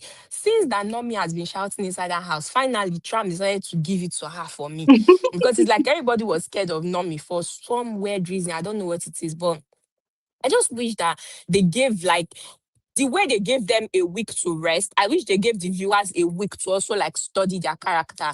And then in this second week, we vote for like Gambit instead because this Gambit, see Flora now, she have finished crying. She's back to tying rapper. I was even thinking that now she will stop acting and tying rapper and start to act normally as per I'm not going anywhere because this Gambit thing, it can also be advantageous. I mean, it depends on how you want to go about it. If you decide to, like now we had riders during the level up season. Izzy was doing and undoing things as a rider in that house. So you can become a Gambit and still, in fact, that's when you're even supposed to step on toes and burn down Biggie's house. Maybe this week now you act calmly so nobody will see you coming. And then when you start to come, you come with force. But you cannot just be crying. What are we supposed to do for you? Maybe you would have even, you are supposed to be appreciative. Maybe you would have even gone home in week 1 or in week 2, who knows, or even in week 3. But nobody knows who is there to the end. But you know that you are there to the end. You're a Yes. beautician. All the things that you told us that you are when you came on the show. This is the time to show yourself. They say show yourself. This is the time to come and show yourself to the maximum. Not to come and be crying. What are we supposed to do for you now? That's what she just send you home. As for Aiko, 71 days of seeing Aiko. I don't know what to do about that, but I mean, it has happened. It's like Ricky, oh my God, I want to talk about Ricky. Okay. Ricky. First of all, when Ricky came, how many food stall, everything, Yuki was there telling us during the introductory dinner when he was like, I'll be welcome dinner. He said, they've not seen anything. He's about to show his face. I was even clapping. I was like, yes, this is what we are here for. It's not like this. I don't know what Ricky is doing. No. I don't like when people be promising us things, be promising. You've not still delivered. When are you going to deliver your polling unit? Like, start to deliver. People don't understand that when you come on this show, you have 30 minutes. You have just 30 minutes to show yourself. Because people are already picking their faves. Alliances are forming, fan bases are forming. You are there still spectating. Are you a spectator? You're supposed to start to walk. Whether it's in your seen Nomi now, whether the script she's playing is good or is bad, people are talking about her day in, day out. That is what the show is about. Even if Nomi goes home tomorrow morning now, I cannot think of this season and forget that Nomi was a member of this season. Whether she's problematic or not. Same thing with Tram as well. Also, what's it called? Yusuf. What Yusuf did last night is definition of when they give you opportunity. When they give you lemon, you make lemonade. He wanted to leave that ship. Yes. And the moment Bells and Tram came and presented it on his lap, he was like, bam. This is all I needed to put out of this day. And Belle sitting down there and him telling her own, I don't care about you anymore. I'm done. I'm just like, this girl, please, can you just stand up for me? Because why are you giving this man the upper hand to be talking to you like this and saying all these things? Who is he? Who gave birth to him? And just unfortunate. And then her saying she wants volunteers. Please, can they be bringing people that have backbone on this show? Which one is you want volunteers? There is 160M on the line. You want volunteers because of a man. I don't like when people do this. Like, you want volunteers because of a man. There's 160M on the table. Like, please, for what? Because he said he doesn't want you anymore. Like, stand up, play your game, do your thing. I just wish that Goddess High is not tied up with Araga. I don't know. The Araga guy is just a fine guy. Nothing else. Like him and Dambo's kid, no difference. It's just there. I mean, once in a while, we'll come and we'll puff up, you'll be angry, all those ones. But I feel like 11 seasons in, we have seen everything, like Ebuka said on the first day. We have seen, there's nothing you want to come and show us now that we've not seen in the past 10 seasons. You have to, I even like the name of this season, you have to show yourself. You really, really have to show yourself for you to you have to do something. When this show started, I did not know who Temi was. But today now I know who Temi is because she's showing herself inside the house. Whether you like her or you don't like her, she's doing something. If they put camera on that babe for 5 minutes, she will not waste it. She needs to do something. That's the importance of this show. You cannot just come and then just some people, they are just there. Like this boy now, Sultex. On the first day, I was like, yes, I love the energy he used to come on that stage. Now it's just, then there's Kamsi. I don't know. For Kamsi, yeah, the game that she wants to play, she's also, that's the thing I said, that these people, they don't rate me, because if she was dressing up now, the game that she wants to play, it will actually play well. Because see last season, for instance, now, sorry to people that might not like this, but I just had to make this reference. See last season, now we had someone like Dede. In the beginning, that babe was giving us outfit upon outfit, dress up upon dress up. See the way she carried herself around those boys. She had those men around her fingertips for how many weeks before Ebuka came to expose that they were fishes. But even after that, she still had them wrapped around her fingers. If you want to play a game of triangles, you have to appear the parts. You cannot not appear the parts, and then, because respect is the way you carry yourself. When you carry yourself, people will respect you. Like Nature now. Nature is, she kind of, I mean, she fits into the aesthetic, but at the same time, I'm like, what are you doing? When are you going to start performing? Because I need you to actually start performing for me. Because at the beginning, yeah, she was, I don't know if she wanted to play the card, and then the Ricky thing happened, and now she's kind of like laid back. But the thing is that in this house, you cannot be laid back. You cannot spend 30 minutes figuring things out. You have to move with the speed of lighting. Like, you have to be very fast. It's quite unfortunate, because people are like, oh, they are so boring. I mean, I don't think that they are boring. I just feel like there are just so many personalities. Like Ebuka said last Sunday, some of them are waiting for someone to act. I don't even know what they are waiting for. Go do no first. Yeah. But so far, so good. I would say they are trying. For Gambit, I'm unimpressed. I just wish that they gave us time to process these Gambit people before giving it to them. Because when I heard Aiko, I don't know. And I also saw that people were rooting for him to win. And I'm like, on what basis? Yes, he's intelligent, but he's not giving anything. If you cannot talk about anything today, I don't think Aiko would ever give anything, to be very sincere. So far, so good. From what I've seen, I feel like he's a very laid back person. And it's not like he's bad. It's not bad for you to be that kind of person. It's just for the show. We like drama. That's why we are tuned in. Because if everybody is just there, just sitting down. Also, another person I wish was kind of the gambit. I feel like on that person, aside from Tram, I feel like Chimsom Chuka would have also done a good job. I feel I like think it would have Chimsom been would very have done. obvious, though. Yeah. It would But have the been thing is that obvious. Chimsom, I feel like Chimsom is already a loud personality. He's already a Mhm. problematic person. If it's the gambits, they might not suspect him. They might think that Chimsom is just being Chimsom. I kind of wish he was the gambit. Yeah. Okay. Okay. Yeah, For that's all me, I have to say for now. yeah. For real, yeah. Thank you so much for this analysis of yours, because you've just been cracking me up, and every other person on on the call right now, you are just cracking up everybody. But you make so many valid points. As a matter of fact, very very apt analysis. But first, I want to speak to the what's his name now? Sorry, the Flora's rapper situation, right? Um, I personally think, and please feel free to contest this, all right? I personally feel like, just like every other housemate, she's playing a character. And as much as her character is very, very similar to certain people in the past seasons, like Fina, like the past winner, like people who have that Raz, or I'm a typical pidgin speaking person type of character. I feel like that's what she's doing. However, as much as everybody else is, oh, we don't like her rapper, we don't like what she's wearing most of the time, I am of a contrary opinion. I personally find her as a breath of fresh air. What do I mean? If you check the females of previous seasons of the show, when they come into the house, the guys always complain about how the dressing area is always littered with Shein bags. Yeah? What does that mean?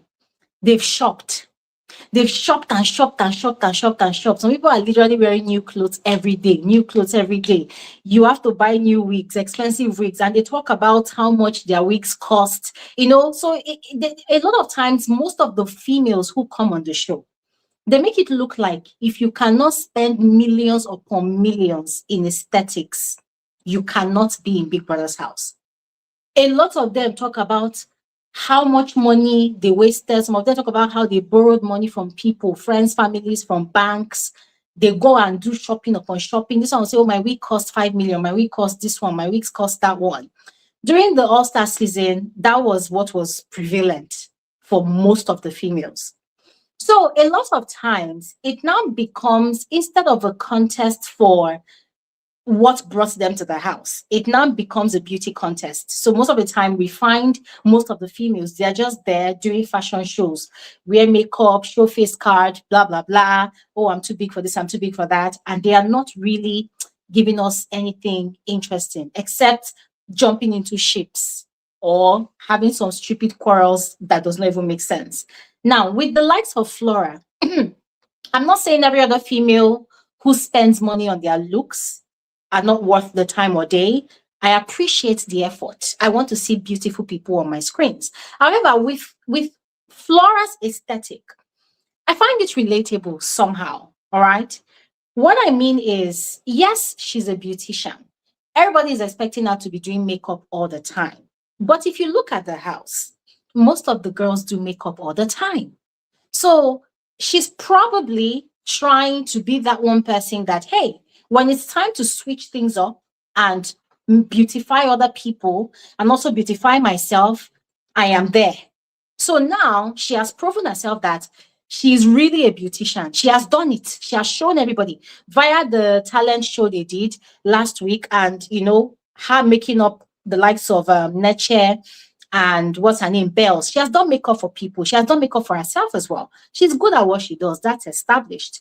But I feel like, I don't know if that's the motive she came to the house with, but this is me as a viewer now, how I perceive her, in that regard.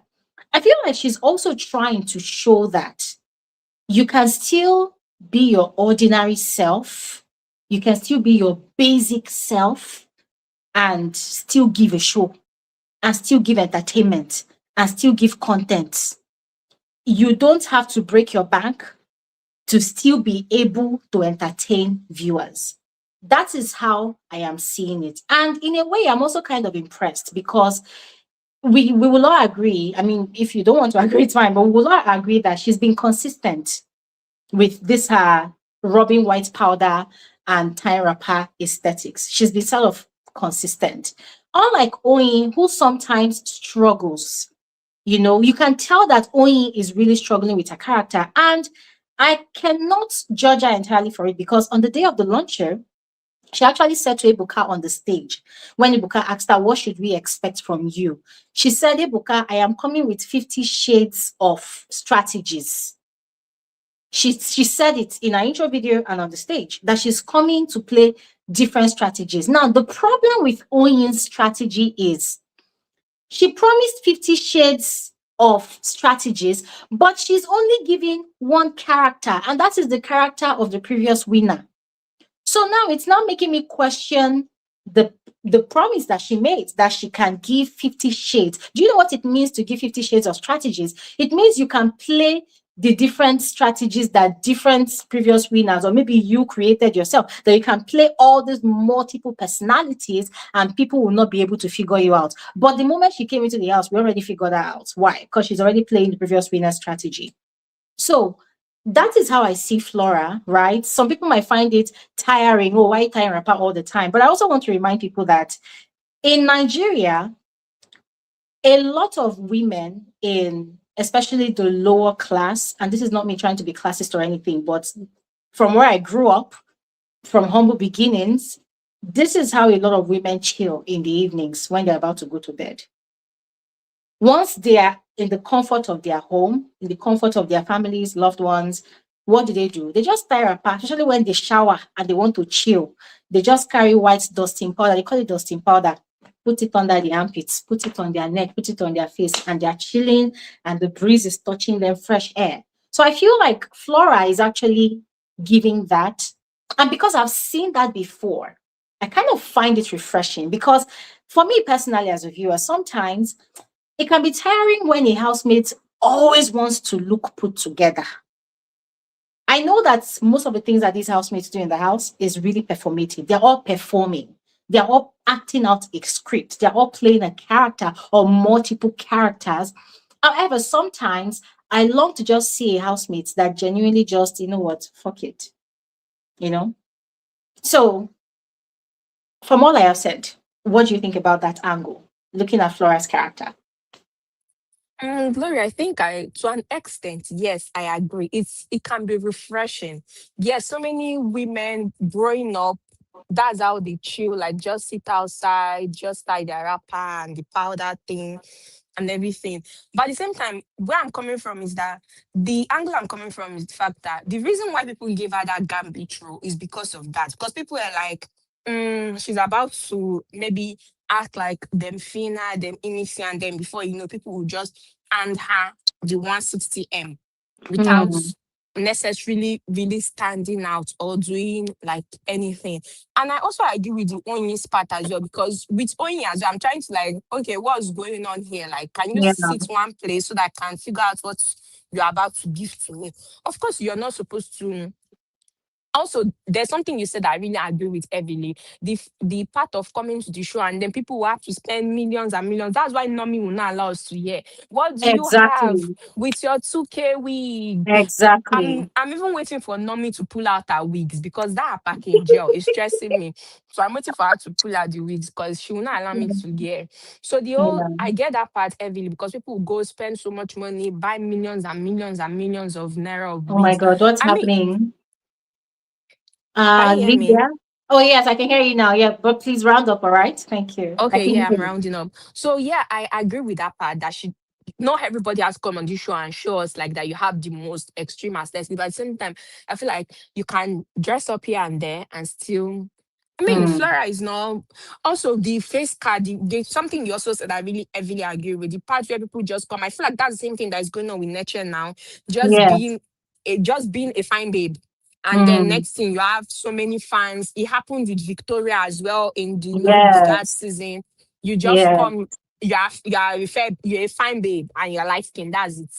And next Yeah. thing, everybody's like, oh, my fave. Ah, look at my fave. She have dressed her. Ah, she's so aesthetically pleasing. So you really don't give us anything. So it's Yeah. just, and same thing with Aragana. He's just a fine man that is in a ship, that he entered a ship and he's not doing anything. So people Yeah. also like him because he's fine. But if everybody's like that, then we have nothing on this show. So Absolutely. yeah. Thank Absolutely. you so much, Glory. Thank you And for the thank good you. work. Thank you. Thank you so much, Lydia. You're Honestly, welcome. you really, really made a mark here today. And I really appreciate your contribution. Thank you. Thank you Thank so much. you. All Bye. right. Bye. Thank you so much. That was really refreshing. Okay. Let's speak with Ryle. Ryle is finally back again. Ryle, have you been able to sort out the echoes in your background? Yeah. Is it Ah, okay now? you sound perfect. Welcome back. Oh, Glory. My network is really fucking me up and I'm struggling here with it. So sorry. So sorry. Okay. But you sound better now. Yeah. Okay. Thank you Mm. very much. So I'll go straight to the point. And I Yeah. really want to say something about the person who, whether it was a comment or someone made that, why are we talking about Ricky? Why can't we talk about Ricky? What's he doing on the show? He's to be talked about. Everyone is to be talked about. So when you come here, why are we talking about? What do you expect us to be doing? I honestly, when I see those kind of comments, I just don't know what to do to that person because once you're in your house, no one is talking about you.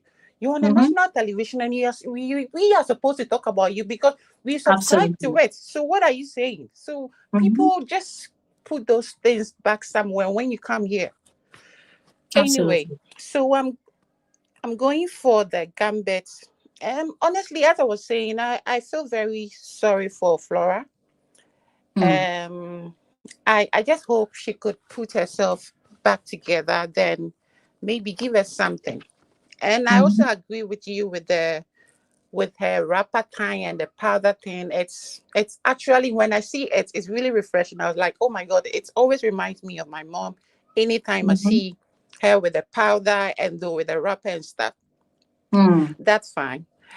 And for Aiku, I doubt I could do something. If what I saw on the Big Brother page, they will say, okay, what should a Gambit do first? With trained sugar, with salt, da da da.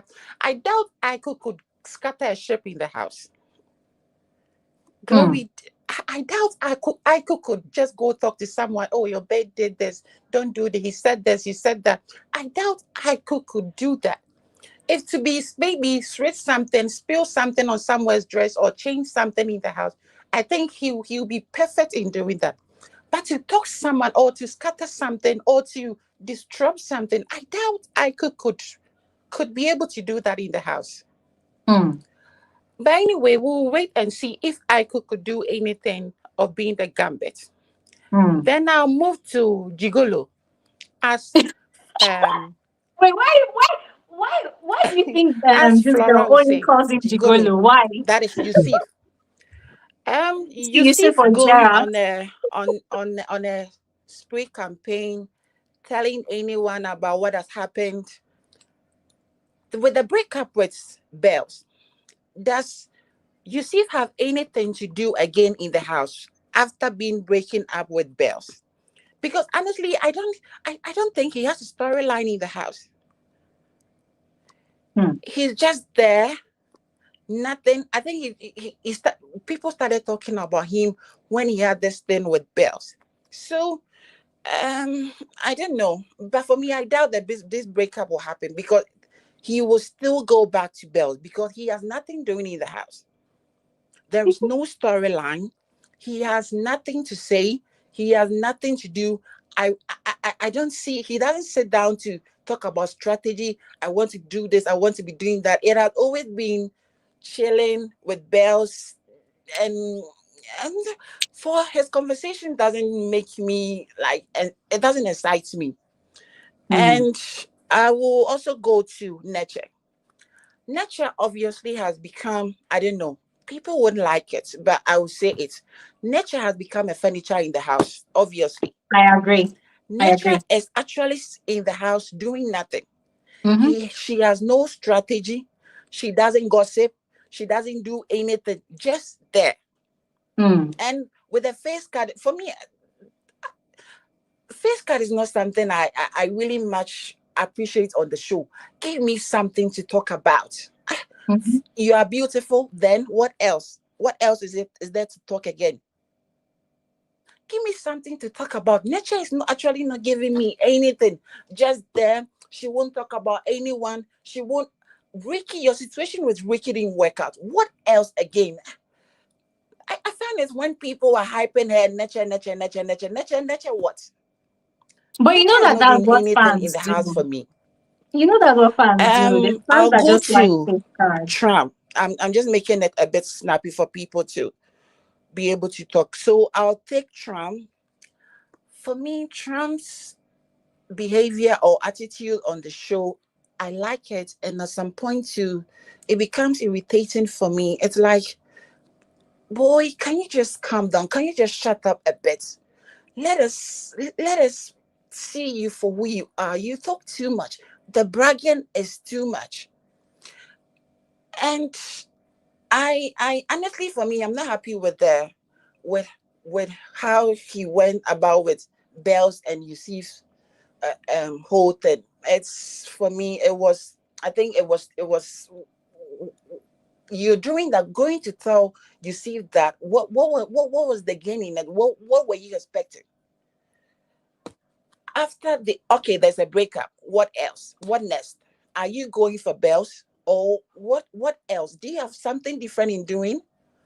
But that is And the point of the with show. Nomi, I think Nomi, uh, I can't figure Nomi out, but I would say he should be. I was actually expecting that when Abby came to tell her that, oh, this is what is actually going on. People were laughing. I thought she was going to go into the house and just start some fire and everywhere will be burning. And she obviously didn't do that. I was like, oh, wow, Nomi, you had all those people were laughing at you and that. You should have gone out. And even with what Goddessa even told you that Trump is a child, and that. You should have gone in there, give it to him, back. Everywhere should be blazing, but give us something. She had all those things and said all what she wanted to say at the back there and just left it like that. And I was like, wow, really? That was all? And Glory, I would also go for Araga. Araga should go home tomorrow. I'm praying so hard. Araga should go home tomorrow with Martin because they are both those furnitures should go home.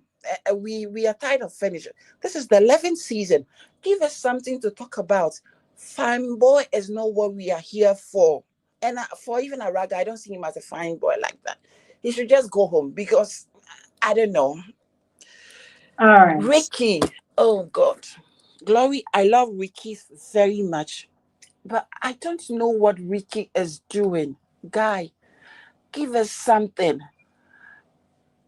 The first I saw Ricky, I was like, okay, wow, we are going to have another this oh, this guy who punched the wall on Parent, Glory. Can you hear me? I can hear you. I don't know if you can hear me. Are you talking I about can't hear parent? you. What's going on? I'm really to wonder how I've been talking since and she didn't hear Oh me. God. Wow. Please carry on. Don't worry. Carry Okay. on. Right? Okay. And then I round think up. I need to go and come back. Oh, okay. No, oh my God, no wonder she can't hear me because I've been, trying to ask her questions, but she was just going on and on. Anyways, very interesting analysis from Rael. The question I wanted to ask her was about Tram. So Rael said that she did not like what Tram did to Belle's and Yusuf's relationship. And my head is burning up right here, right now. Because I'm wondering, like, that was a fantastic gameplay. That's the work of the instigator. What Tram did was to instigate, was to stir the pot. He said it right from the stage, right from his intro, that was what he was going to do in the house. And he has never ever gone back on his word. From day one, he has been flirting with any and every girl in that house. But in fact, he targets the ones that are already building a relationship with other guys. And he tells it to the guys' face that, listen, this is what I'm doing. If your girl comes to me, I'm going to chop her up. He has been doing it. He's not been hiding. And for me, I feel like that is quite impressive, right? And listen, let me put it this way. All right, let me put it this way. We need to understand that when it comes to the selection process for housemates in any season of Big Brother Naija, right, there will never be a time where they will select housemates who all have the same personalities. There will never be a time, except production decides that this season is going to be the battle of the mad people, or the battle of the bench warmers, or the battle of the silent people. Right? What am I trying to say? They could, except production decides that, okay, for this season, no, they are going to bring people that are like Flora, people that are hot-headed and they like fighting. Or they want to bring people like Ricky. They'll just be walking around and carry their head like this and their neck like this, and they're not doing anything else. But there will never be a season where everybody will be the same. No, they will have the hot-headed people. They will have people that are very, very mellow. And this season, we've been able to identify people that fall in these different categories. Now, for Tram falls into the hot-headed Gen Z category. He said he loves to flirt. He said he's going to do XYZ. And that's exactly what he did. And he's been very successful. Before he did it with Yusuf and Bells, he tried it with, what's her name now? Godessa. But Godessa is 30 years old. She's friends with Tram from outside the house, and she's very, very self-aware. She herself, she's also a gamer. So it did not necessarily work. But the guy is not relenting. He's still putting in the work because he has this mindset that if you apply pressure, that thing will melt or buckle under your pressure. And that's what he's doing. So I honestly don't understand why Ryle, does not like it. I mean, I like it because for me, if a housemate says that this is the game they want to play, I am looking forward to how they execute it and if they will play that game or not. That's it. Yeah. But ladies and gentlemen, I would love to hear your thoughts about that. All right. Anyways, let's move on to the next speaker. We have Mr. A. Mr. A, you are welcome to the conversation. Good to have you here. How are you? Oh my God, what just happened? Mr. A, I don't know if you can hear me, but you're disconnected. Okay, whilst we're waiting for Mr. A to come back, let's move on to the next speaker. There is Ainde. Ainde, you're welcome. How are you? Fine, thank you. Good afternoon, everybody. Good I just afternoon. want to contribute to the conversation so far. I loved Okay. all you do all the time. So I feel like Thank you maybe so I much. can have a moment or session. So thank you for the opportunity. All right, Thank you so so much. I will take it with the last speaker concerning Tram. I think Tram is the only housemate that has been giving us content we would like to see, not just relationship now, but pushing yourself to the task. When it comes Yes. to giving ideas, when it comes to contribution with the tasks, when it comes to performance, and even relationship goggles, is been living like is in his own world, not necessarily because he's on screen, but I think he's Yes. someone that when he aims to get a thing, he goes for it. He never Yes. feel pressured, he never feel inferior to anyone. Let's assume it is about the quality of people he has. He's still the youngest. These Mm-hmm. people are way above him when it comes to experience. They are better experienced than him, but he never ceased to back down. And that is why anytime he's trying to, maybe like give his contribution, he makes sure he confirms that this is not like I'm trying to get to anyone, but let me say what I want to say. Because this Yeah. they assume he's still young, and that is why he also like to make sure the impression dies down that he can still Mm-hmm. be the Gen Z, but there are still some things you can always contribute. So for Tram, it's not bad if he instigates a relationship. It's part of his game, and we love it. Let's Yeah. see how the ladies and the men in the relation in the ship can handle that pressure from him. That will Yeah. also show the maturity, the emotional intelligence about when you see a third party coming to your space. How do you Yeah. handle that? That's a lesson everybody can learn from Yeah. his game. So Yes. for the gambit, that is concerning Flora and Aiku. I am very much of like the Flora shouldn't be a gambit. Flora Wow. is, I mean, multifaceted, I believe, but at the same time, she's trying to play a game that doesn't fit her personality. She's not what she's playing in the house.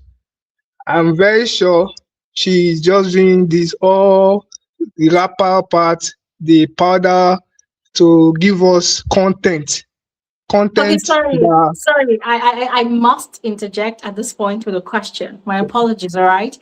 Do you know right. Flora? Do you know Flora off the show? Do you know her in reality? Do you know her?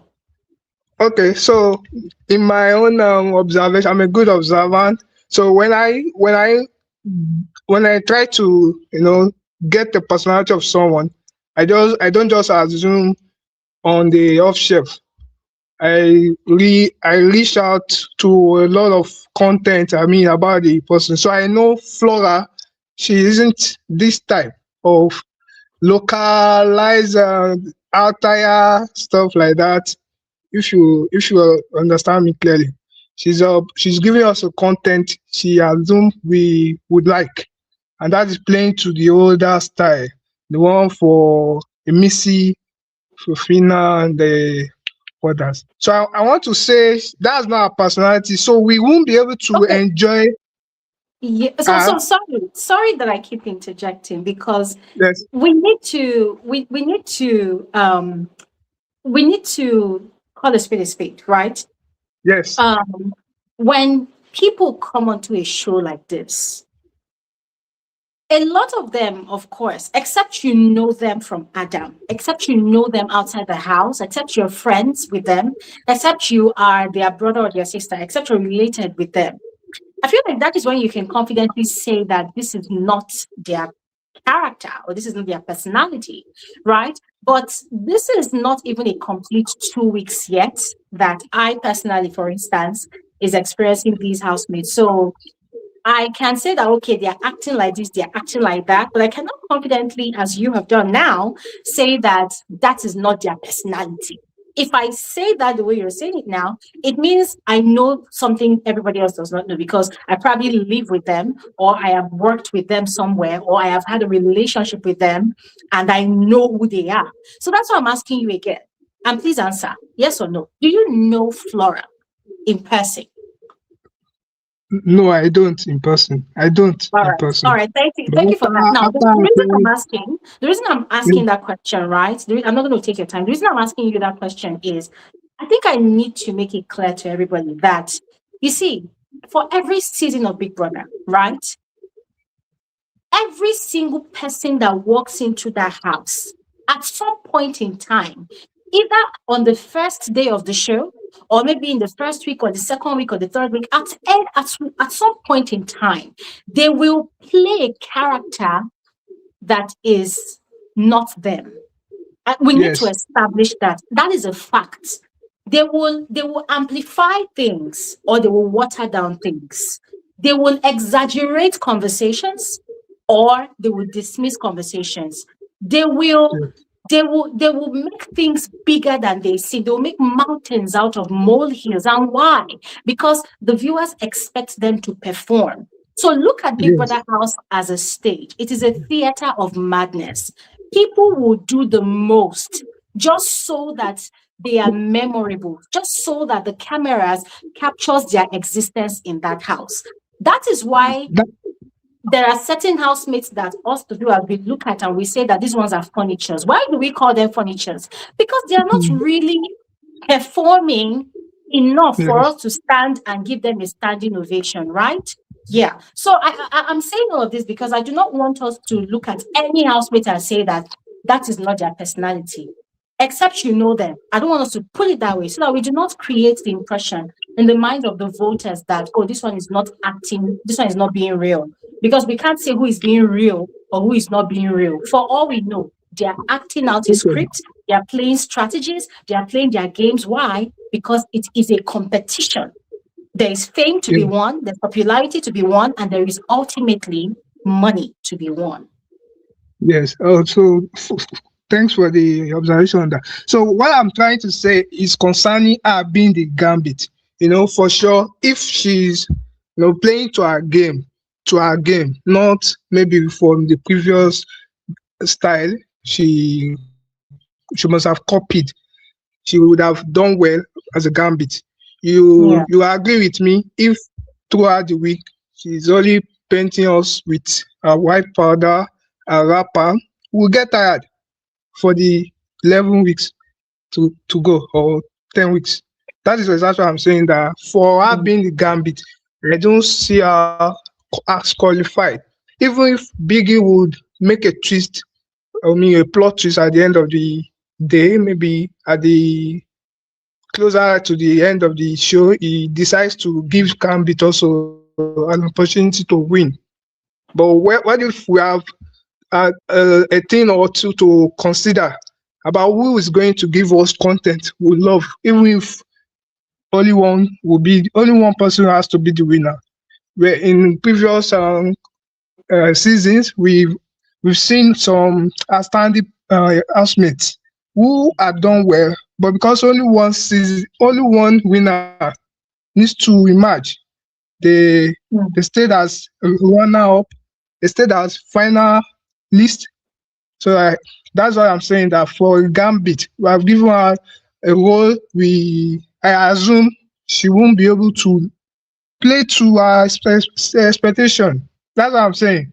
So for Haiku, right from the first day, just don't mind me when I say things almost as if I'm confident about it, That because I just analyze. When I Okay. analyze, I give it a thorough thought.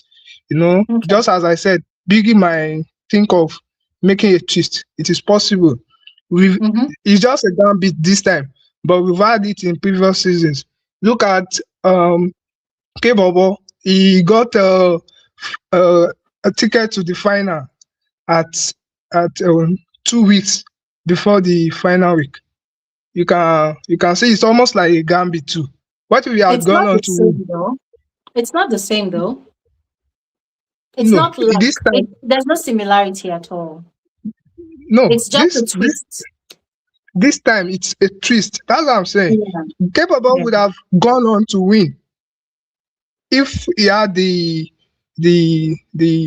chance. Considering he was not supposed to be at we never planned Capable to be on the finalist in that season, but because of that twist, that ticket, he got the chance to stay to final day.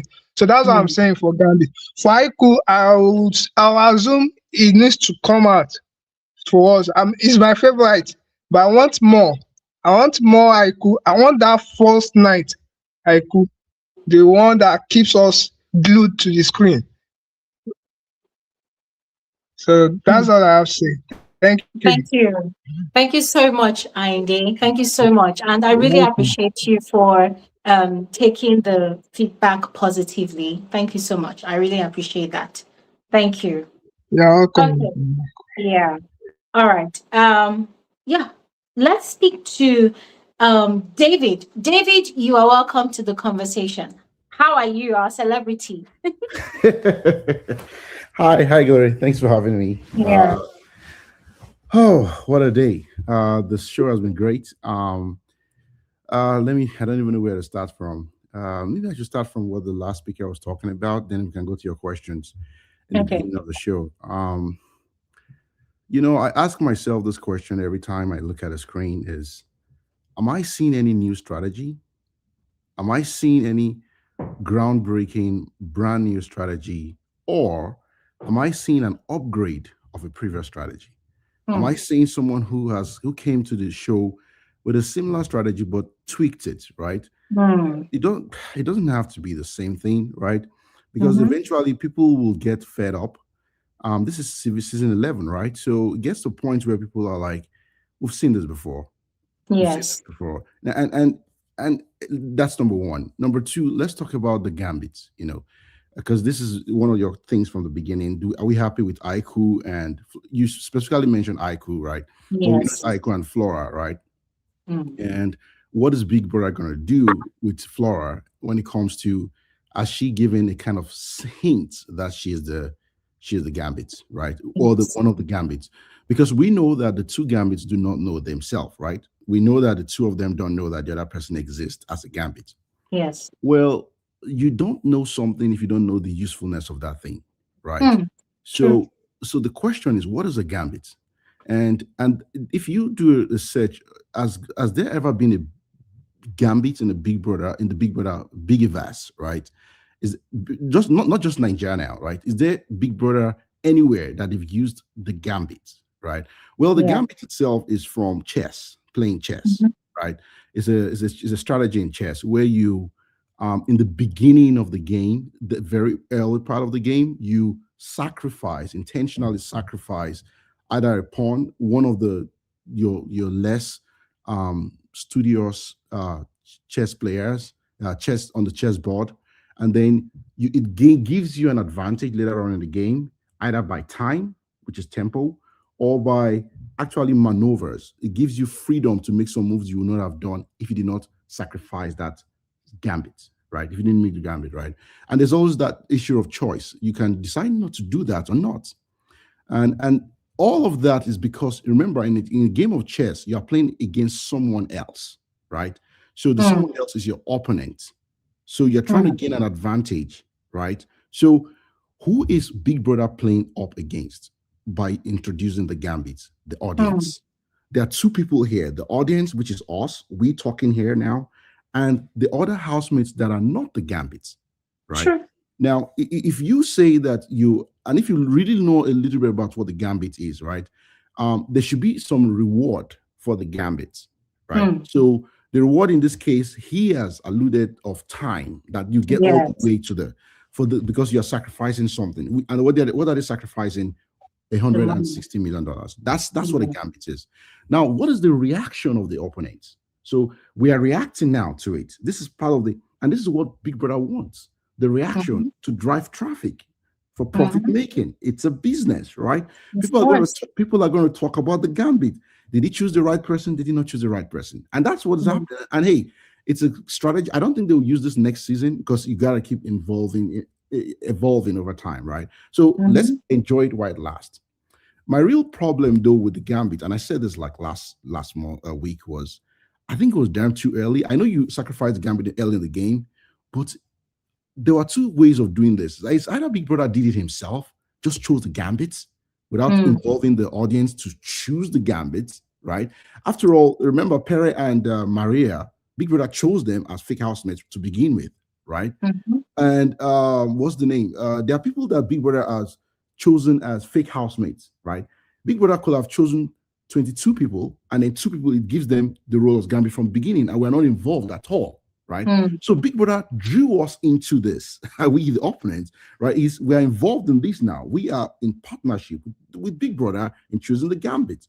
So we can't turn around. Big Brother is, in a way, Big Brother can wash his hands off and say, hey, Pontius Pilate, you guys chose these people. I didn't choose them. So if they fail, you failed, right? But I'm saying that Big Brother was not fair to us because he have given us at least a week. Because the truth is, I wouldn't have chosen Aiku as a gambit. I'm sorry, I would not have chosen Aiku as a gambit. Because remember, when you choose a gambit, it's all to get an advantage, right? What is an advantage in Big Brother show? People are glued to their screen. People are enjoying the show till the very, very last moment, right? How does that, and of course, it's going to give the person a task and all things, secret stuff and all that. But you know, I can give you a cup of water to drink. I can give Mr. A cup of water to drink. Both of you will drink it differently. So you can give 2 people a task to do, but one person will make it exciting and people will be glued to their set, and so the other person will not make it exciting. We know these people. There are some people in this house that are actually more intriguing. Let me use that word, intriguing. And that people want to know what they are going to do. I don't know if that's the people that have the gambit right now. That's my problem, you know. And it's fine. It's also the good thing though is that it actually exposes that preset bias that people have to choose people very early on just because they feel this person is intelligent in Aiku's case, or this person is downright acting the crass like in Flor's case, right? That's what's happening. That exposed that thing that people choose their favorites very early in the game, right? Sure. And I'm choosing my words well. When I say Aiku, it's an appearance of intelligence, not that he's actually intelligent, right? I'm not saying he's not intelligent. To your question to the last speaker, I do not know Aiku personally, you know, so that you don't ask me that question. I'm preempting you. I do not know him personally, right? So I can't say that he's not intelligent or not. All I can talk about is what I'm seeing on the screen. There is a perception that is intelligent. It does not mean that it's intelligent. And just because you think the person is intelligent because of the way they speak, Tafar Balewa, do you know what's going to happen next season? A lot of people, I was joking, but I wasn't joking in the comment section. I said that now we're going to be having people speaking like Mongo Park. People are going to be speaking like, everybody's going to be speaking in a way so that they appear intelligent or exotic, you know? And then you say, oh, this person is intelligent. We got to take this person to the finals. No, I don't agree with that. There are lots of, let me end on this, Rock. So there are lots of things to talk about here, right? The issue of, and when you ask me, who do I think should have been a Gambit, right? I 100% agree with the folks that said Tram should have been a Gambit. You see, it's a person who has nothing to lose. He has clearly shown the strategy he brings to the table is a strategy of I don't really have anything to lose, right? I'm so well put together outside, and I'm also not coming in with a strategy that says I'm better than you, which Normie is actually playing, right? So I can do anything I want. That's the kind of person you want to be the Gambit. Exactly. Understand? But no, you did not do that. The people, Big Brother is going to wash his hand off. We chose this person. I did not, by the way, Glory. Let's be on record. I did not choose the people that they chose, right? So, but people chose them and all that. Now, to round it up, right? I want to end on this note. There are furniture in the house now. We have people gathering doormats. We have, I don't know, what is nature doing? Like at this point, there are people that I'm struggling to. Are they still in the show? You know, and maybe something has to give here, right? Something has Yeah. to give somehow. Because I don't know. By the way, when people say I'm coming with 50 shades of strategy, whatever Oyin said, right? Well, Mm. where is the remaining 49? Where is the 49 strategies? Are we going to see this? Or is she saying that she's maybe Glory? Maybe we did not hear her well, and now I'm being sarcastic, right? Maybe we did not hear her well. Maybe what she said was, "I have 50 shades of how to speak with." Like you're laughing already, no? Because I don't want to believe that she has 50 strategies, right? She doesn't. If It you go back, doesn't. she does not. I'm sorry, she does not. She just does not have it. See, I've seen Mercedes. See, in this so far, I've seen for the females, I've seen Mercedes, I've seen Godessa, right? I've seen Shiba, Normally. I've seen people know me, I've seen Timmy, right? I've seen Yeah. people that have done one or two things that people are actually spoken about. For the guys, the Tram, if you may not like Tram or not, I've seen Tram, right? I've seen the guys that are involved in romance as somehow their strategy, either hard to get or trying to get someone, blah blah blah, right? I've seen Yeah. Yusuf, I've seen all those people, right? Araga, I've seen people that are head on in deep into someone else's. I'm going to keep my thoughts to myself here, right? But at the end of the day, I don't know how that translates though to the show is getting better. I am taking a step back and I'm looking at 11 seasons. This may not be the right, this is just the second week, right? Maybe what I'm about to say, I'll hold my tongue, keep quiet, and say it at the end of the season, right? Because what I'm doing is I'm looking at an eagle's view, right? And I'm looking at all the seasons, putting them side by side, and I'm seeing a trend. You know, when you are trying to convince, I forget her name, she was a great speaker. She spoke maybe two times. Olivia. Yeah, when you are trying to convince her that maybe there's a reason why Flora should have powder, dusting powder, maybe not the Yes. red dots on the face like the last winner, but at least dusting powder on her face and an armpit. Maybe she's also putting in an armpit. We don't know that, by the way, right? Yeah, but the way you're right. That's exactly that. Now, when you are trying to say that there might be a reason for it, I see your point. I hear your point. I also hear a point too, right? But I am looking at it from an eagle's view, and the eagle's view is this, right? The show itself is waning. There is a, like, if you're looking at the stock market, right, and you're looking at the ups and downs, right? If you take a look backwards, you take a eagle's view, right? It looks like they have to do some resetting of the show, Yeah. because the kind of winners they're getting recently, right, is going to feed into the kind of people, the strategies that people are going to bring to the table. And that's what she was trying to say in a way, right? You're going to be having people that will be playing why will I come to a show knowing full well that the last 5 winners, 3 or 4 of them played Raz? Why will I come and play Touche? If I have an accent, I'm going to drop the accent, right? Mm-hmm. I'm not going to have a British accent that I learned in France, for example. Mm-hmm. No, I won't do that, right? So I won't do that. Like, I would rather, you're laughing, but I'm just telling you, the show is, let me give you an example. I promise this is where I'll stop, right? Assuming Fate won last season, just assume Fate won last season, right? Do you know how many people like Fate will see this season? It feeds into itself. It's a ripple effect. You get this. You can't sow maize and reap beans. No, they're actually reaping what they sowed, and that's why I am like you in this season. I said last week, I'm going to say it again. I'm hands off. I'm enjoying the ride.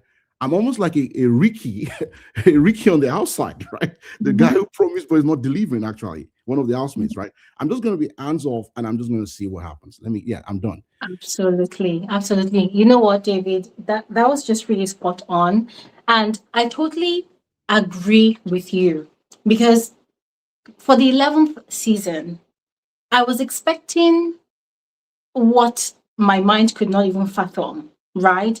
However, I was quite disappointed when I listened to these housemates conversations and I realized that it might be true what we've been speculating, that it might seem as though there is a long wait list for people that wants to be on the show. Because once again, almost all of these housemates, they know each other within the house and they are friends with previous housemates. And then it makes you wonder that Nigeria has a population of over 200 million people.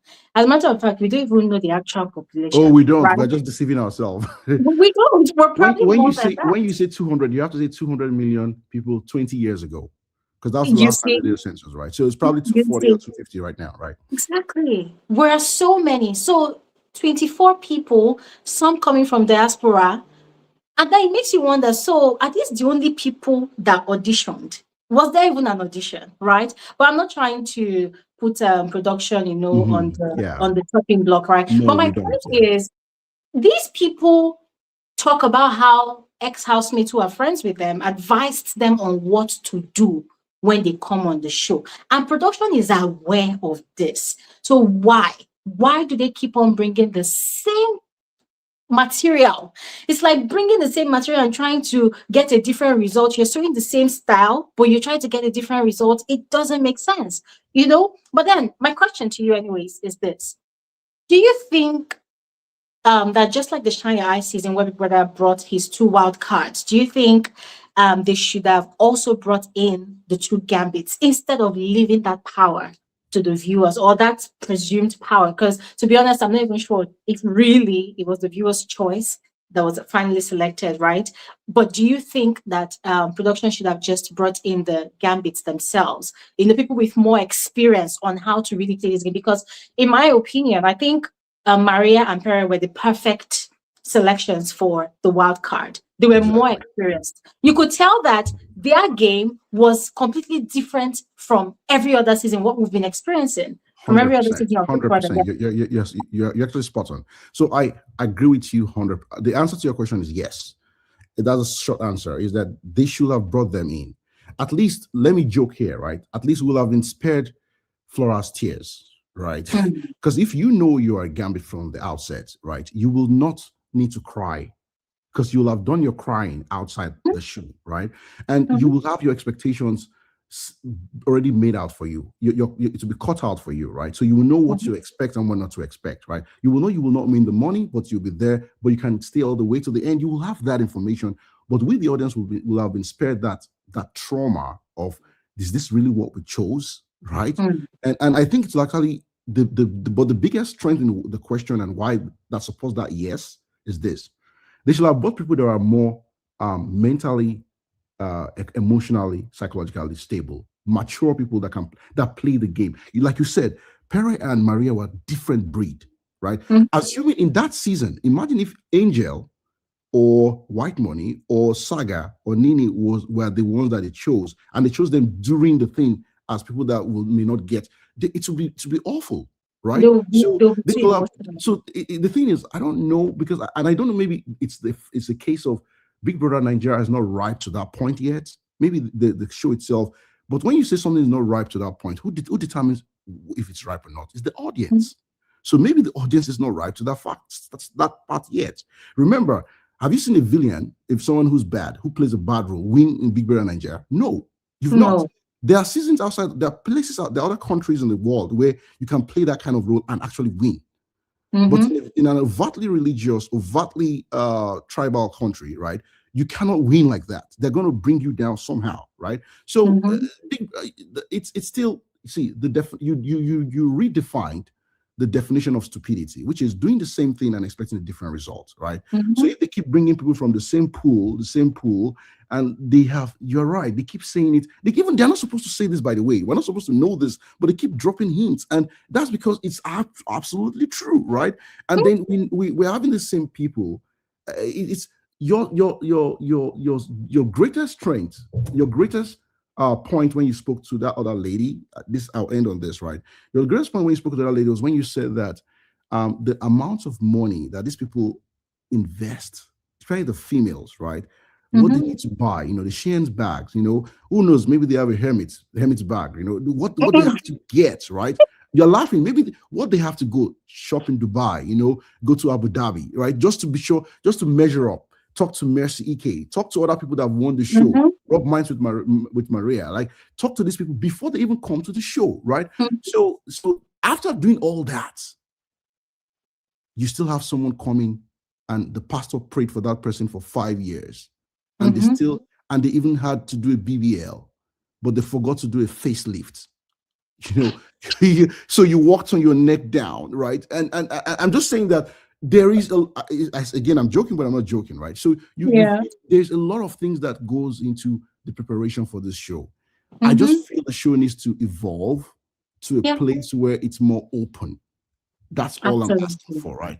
Let me hear other people talk. Thanks again, Gloria, for having this. Thank you. Thank you so much, David. Thank you so much. I mean, I'm going to use you as an example. No offense, all right? But if we could have someone like you, sent into the house, someone who is already, okay, let me put it as this, someone who already has a life. You're not looking for the fame. You're not looking for popularity. You're not necessarily looking for the money. You've already been mentally prepared, like a military man on a mission. As a soldier, you've been given an assignment that, hey, you're going into that house, you're causing chaos, like you're going to scatter everything, like there's no tomorrow. And you know that, okay, that is the mission and you must deliver, you must execute the task. So you get into that house. And because when Flora was crying, I was thinking about this whole thing. I'm like, imagine it now says someone like you, now you're here. That's why I'm using you as an example. You get into the house, you have another partner. Both of you don't even know each other. And then Ebuka gives the announcements that, oh, this season, there's going to be 2 gambits. But even us, the viewers, we will not know who they are. Even the gambits, they do not even know each other. So they cannot even have conversations with each other to collaborate on their mission, right? But then both of you are in there and you're doing whatever you want to do. And then probably the final week, when you are done with your mission and all the dust has settled down, Ebuka comes into the house and then he, announces to everybody else who is left in the house that, hey, okay, 2 people are done with their mission. It's time for them to go. Bam. And the whole world, the whole Africa that's watching the show, we are having a fit. We're screaming. We're going crazy because even we never suspected. Exactly. That would have been a mind-blowing. Fantastic. And by the way, if I was that person, right, knowing that all I can win is what we win in the task and all that, I'm going to reenact what Faith did last season. I'm going to win every task. I'm going to literally win everything I can, right? And I'm going to disrupt to the very, very end. Right, like to the very end, and you will also be nominated, though. Yeah. As if you're panicking, and I will panic. Oh, it's over for me. This is it. This is the end of the road. I need tissue, right? I'm gonna do that, right? And at the end of the day, you're going to disrupt the game. I might even take the shine of the eventual winner. That's how good. If you really play this game well, the Gambit, you can actually win the winner in the eyes of the people. In the court of public opinion, you may actually be the winner, not the person that actually won the show. All right, let me get out. Thank you so much, David. Thank you so much. By the way, I am hoping that we get someone like you, or maybe they should send you an invitation for another season. That would be mind-blowing. Just someone that is ready to play the game as a true player should play the game. Anyways, let's speak with... Oh, sorry, guys. Hold on a second. Let me see who is next. Okay, Christabel. Christabel, hi. You're welcome to the conversation. How are you? Unmute your mic so we can hear you, please. No, I can't unmute my mic. I can hear you now, Christabel. I can hear your bedroom voice. How are you? Oh, I'm fine, thank you. How are you doing as well? Oh, you didn't know that you were on speaker. Yes, because I can't really even see you right now. I think that the network is a bit bad, but I would manage. That's fine. I really love the fact that you are watching this season with a nonchalant attitude, because you went through a lot last season, and not to remind you of your pain, I'm really sorry that you had to go through it. And that's why Thank you should, you. your comments, making crews, making jabs about it. Now, fast forward to Yusuf and Bells, right? Yes. Yusuf has clearly showed his hand, because when you look back about what happened between Tram and Bells, you can clearly tell that it wasn't that deep, right? So on the fair side of trouble, Yusuf backs away, right? And is giving the excuse of you disrespected me. Now, if Yusuf was playing the perfect lover boy of I'm smitten by Bells and she did this to me, we would have all bought into it. But prior to this, you've been talking down on this lady, right? Yep. Talking down on her character, talking down on her, talking down on her body, a body you've been fondling for how many days now, saying all sorts of stuff, right? Mm. Now, if Ebuka should decide to shake this table, it's not going to benefit Yusuf, right?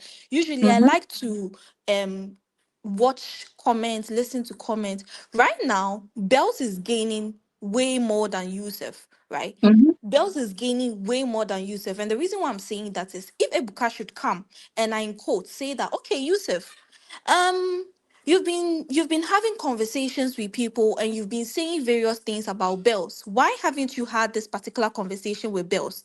It would Mhm. now validate Tram and every other single person that has been telling Bells that Yusuf is playing a game. Mhm. And now Yusuf wants to play the perfect lover boy. If that should come out, right, he now has to go back to the drawing table and beg Bells because now it Mhm. will look like you've embarrassed her in public. And usually, I feel like if this housemates were smart, they would have been able to pick off on some of the questions that Ebuka asked. For example, Mm. during Kosi, Yemi, and the like season, right? If Yemi had made one perfect choice, he would have Mm. stayed with Kosi to the very end. That one silly thing that he did wrong because Ebuka threw him off his game was what landed him in getting evicted sooner than later, Mm. Yeah. right? So if Yeah. I was Yusuf, right, for the fact that Ebuka will come and talk about this, because I bet you that I can bet $1,000 on this that Ebuka will talk about this, because there is a perception that usually women that like have sex on camera are a bit loose, right? And so sometimes when people try to do these things, they look at them a certain type of way, and Ebuka usually frowns on that, right? And you've been talking Mhm. down on this lady. Mhm. So for me, right now, Yusuf has the upper hand, right? And I feel like Bells has more to give. I'm not seeing it. I'm not seeing what she's trying to do exactly. But I feel Mhm. that the whole bullshit of she wanted to get a voluntary exit. I was like, girl, get the fuck out of my face. Like, you are making this guy. Sorry for my language. You are making this guy feel like he's the prize. And the fact that he slept with you, he already felt that he should be stringing you along. You're not stringing along, and I love that for you, staying in your corner, letting him come to you, right? But listening to that bullshit yesterday, you apologized. You made your point. This guy tried to gaslight you. Flora has already told you that she had a conversation with Martins where he had said clearly that he had a lady outside. You know he's playing you. I think that what is wrong with Yusuf right now is he's angry that Bells played him because he was not expecting it, that person where I pick, like, no, you were not even my first option. See the way you are stressing me, then I might as well go back to my first option and work towards it, right? So depending on how Ebuka decides to break the table tomorrow, we'll see what's going to happen. I agree with the speaker that came and spoke on the gambits. Like, I didn't pick any of them. I don't see what any of them have to offer to me, and yeah, that's all I have to say. You're so funny. That's I'm talking always about. in your comment section. I'm always in your comment section because I like to see you very happy. Like, I want to see you Oh, happy, really, thank really you. happy, because these people did not appreciate nothing you did for them last season. Thank So I feel you. like so far as you know you're coming on the show, any bullshit you chop it. Like, don't even Exactly. come and play the game of I don't know. Because Yeah. for me, I was not even upset that Nomi insulted Bell's mother. Like, you should be ready for everything. If you come at me, I'll bring like a gun to the fire, like I will bend the ground.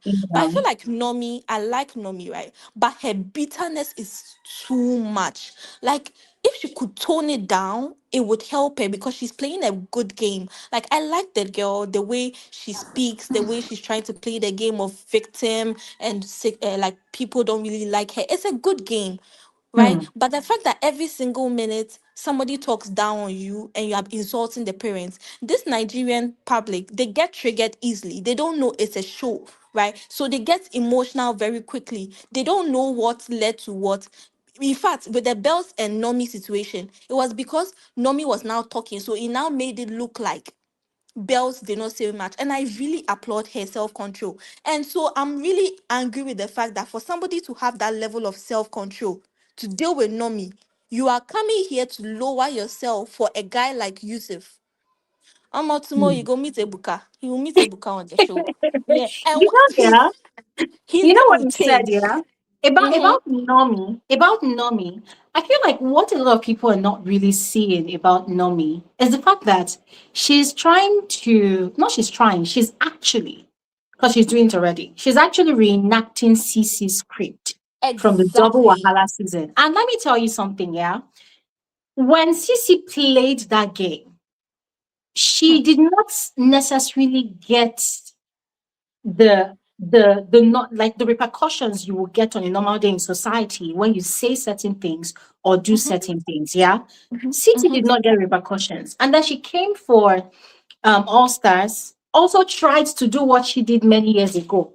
And although she struggled a bit, or probably became even worse, or no, she not worse, she was worse during the whole last season. Yeah, she couldn't completely, redo what she did that time. So I feel like Yeah. Nomi, for someone that said that, oh, for 5 years she's been trying to get on the show, I feel like she probably saw herself in CC, and that was why after CC season, she started auditioning for the show, right? Exactly. Now, Exactly. she's doing what CC did in her 2 seasons. And the thing with CC's character or personality that she displayed on TV at the time was CC could tell you would die, and Big Brother would not do nothing about it. You see? What? Yeah, Sissy will say, "Oh, you will die," and nothing will happen. Do you understand? So Mm-hmm. she's actually doing the same thing because it seems like she knows that there's no repercussion for whatever she's doing, right? And Mm-hmm. there's also the part where viewers can be very toxic. There are viewers who definitely like people who have audacity to do that kind of thing and wait for True. the repercussion. And to be very honest here, after watching several seasons and seeing how Big Brother will address some issues, and then there are some very extreme issues that you would expect Brother to say something, and Big Brother did not say anything. I was kind of glad that Biggie said nothing. He did not even mention it during the diary sessions. He didn't even say anything Yeah. about, oh, why did you say somebody's mother would die? He didn't say anything because it would seem hypocritical that True. in previous seasons there's been worse that has been said and done, and he did not address it. So why are you choosing now to become a saint, Big Brother? So yeah, I hear you. Eh, So thank you so yeah. much. Yeah, please let me add to this final point. Like Mm, this season, right? You collect, you go. And the fact that they cannot tell Goddess's game is shows mhm. how perfect she's playing the game. I mean, Goddessa Exactly. would have played it to the ground if she wasn't acting like a pick me and trying to throw the ladies under the bus, right? Because I also feel like that's not how you play the game, right? You are getting every attention that you need. Araga will soon go home, and Goddessa, your real color will show because now you will no longer be playing the loyal girlfriend script. You will now look for another man to be submissive towards you. And the likes of Yusuf will not do that because he will not enter the kitchen to go and cook for you. So the game will change again. So yeah, let's see how Ebuka decides to spice up tomorrow, and let's see how the housemate decides to take it from here. Thank you so much. You're so cute. Thank you. Thank you so. Oh my God, you're so girly. Thank you so much, Christabel. Okay, Please before bye. you go, no, Uh-huh. don't tell me. Oh, wait, wait, wait. I just want to say Okay. something there. Uh-huh. Before you go. So I think you're the second person now that is saying that um you don't really like the way Godessa is, talking down on her fellow Mm-hmm. girls in the house. Mm-hmm. I think I need us to understand something that this should be expected on the show, right? Mm-hmm. If in real life there was a female doing that, then we can say, nah, this one, we can criticize as heavily as we want to. But I think I've said this before. I said this a lot last season that when I watch the show, I do not see gender. I do not see age. I do not see class. I do not see color, right?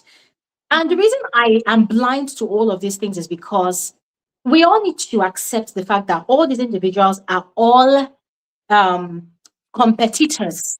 They are contending for something, and they've Mm-hmm. been given an equal platform, one house, one stage. So it's not like there's the luxury house and then there's the poor people house, except what we saw during the level of season, right? But they've been Mm-hmm. given one house to make the most of it. And this season also comes with the what's it called? With the tickets. Show yourself, right? So if it Yeah. means tearing down your opponent, i.e., your fellow females, my dear, by all means do it. It's Yeah. winner You, takes you, all.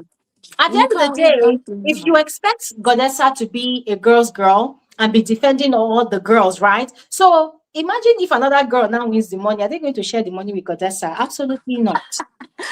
They will Yeah. not share the money Yeah. with her. So please, what I'm trying to say is we need to stop when it comes to this Big Brother show. We need to stop seeing gender. We need to stop seeing color because another reason I emphasize on that gender part is Mm-hmm. people will say like the Ricky situation with Nomi. Most of the argument I was seeing on the internet was how can a guy point their finger in a girl's face? That's rubbish. And I'm like, what's wrong with these He people? didn't even point the finger. I don't know why Nomi exaggerated that conversation. There was no pointing Christabel, of finger. even though Guy. Ricky Hmm. pointed his finger in Nomi's face, Nomi was provocative. She said things to him. So why didn't anybody say, Nomi, oh, Anything. you're a woman, you shouldn't speak to a man Yeah. like that? Do you understand? There's Yeah. always a gender True. imbalance when it True. comes to the Big Brother show. People always give women a pass True. when they are aggressive, when they are violent, and when they're very, very rude and disrespectful. But A when the typical guys example. do it, when the guys do it, they attack the men. There's always this hate True. strain on the men. And people will say, oh, Guru, you are a pick me. Well, fuck it. Call me No, whatever. no. But when I you don't think watch the you pick me. show, you should be blind to gender, you should be blind to age, you should be blind to color, you should be blind to tribe. What you should be looking at is these people are gamers. So who is the best player out of all of them? That's what you should focus on. And remember, it is the same rule that applies to all of them in Big Brother's house. Everybody. So as a Yeah. viewer, you should also be able to objectively look at them and say, okay, fine, this housemate did this regardless of their gender. So if another housemate does it back to them, that is the law of It should be reciprocity. fair. Yeah. It should be So let fair. them take it like that.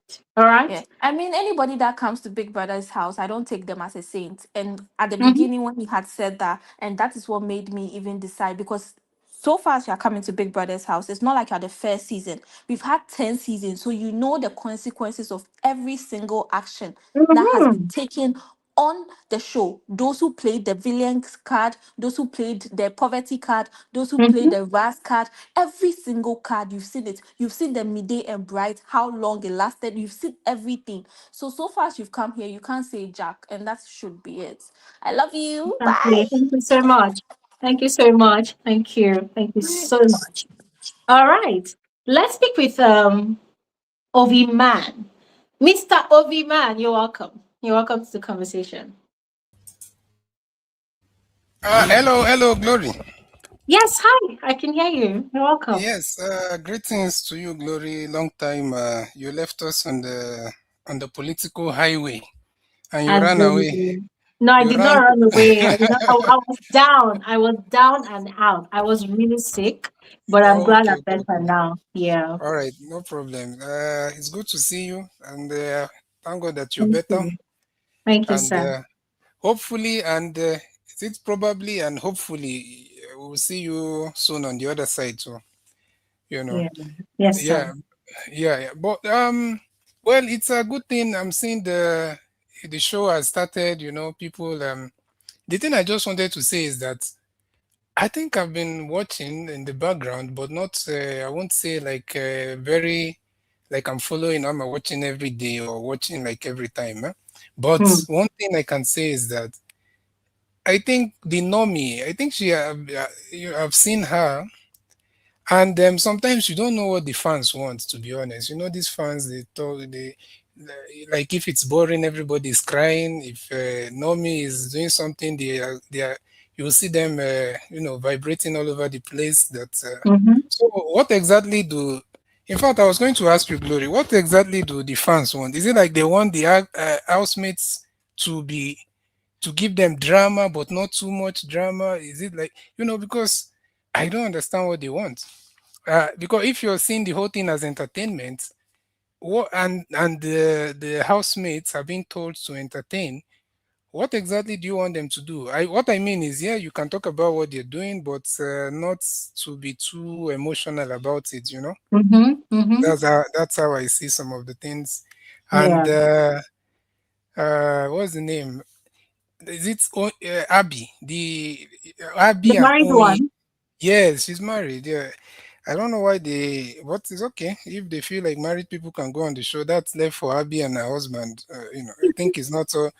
it's not all husbands that will agree to such, but if they agree, that's fine. And I think she came with the same strategy similar to Oyin somehow, but I think Abby has kind of withdrew herself a bit. Maybe because she has seen that this strategy is two people.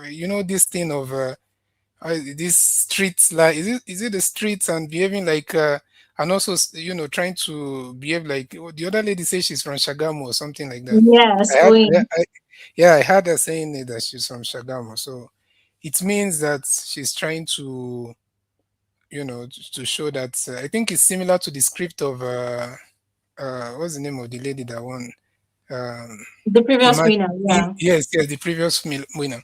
So, but it also shows that there is, it's unfortunate that they've seen that there's some things that can give them a longer leg in the game, which is behaving like that and also speaking the language, So it's sad that and that's also something that we have to point out. It's sad that they understand that behaving in such a way will take them far, and a lot of the viewers will not think deep. And also the tribal thing can also help them. That's why you see them speaking language, the language sometimes. But I feel like that's how the show is, and well, can you blame them? They want to go far, so they have to do anything that will take them far. And even the fans will pretend all the time that they are voting for entertainment. Meanwhile, a lot of the time they vote based on sentiments, emotions, emotions, and tribalism. To be honest, they vote on all of that. It's only people like you that analyze the show, that analyze the whole thing without, like you said, you don't see all those color and all of those things, and even tribe. But for the fans, they just like to pretend, and when they come out to talk, they start acting like they are being objective. Meanwhile, they are just emotional and tribalistic. So, I think so far there's nothing too bad. That I won't say it's boring.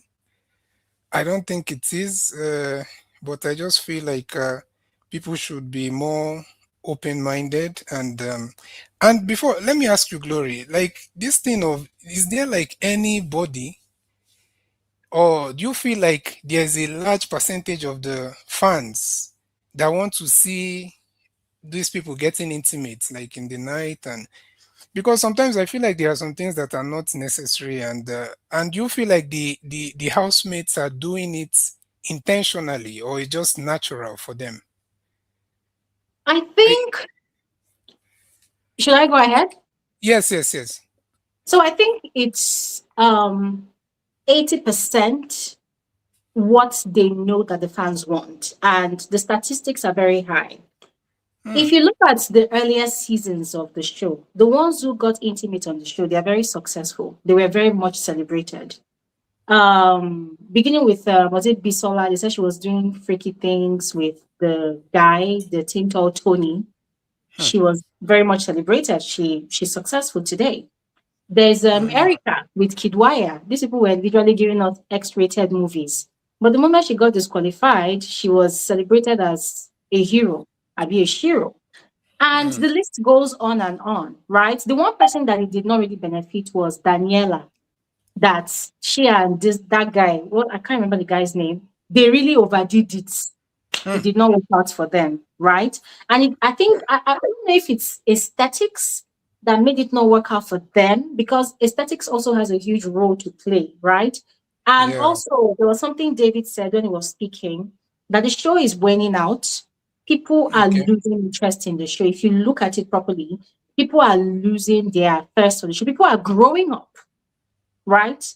The people who started watching the show, they've grown up and they've moved on in life, and they've grown up in age and maturity and every other thing, but they've also grown out of the usual, because production keeps giving us the same thing, the same selection, the same everything. So the housemates that come in, they know that for you, number one, they know that at night people want to see what's going to happen beneath the sheets.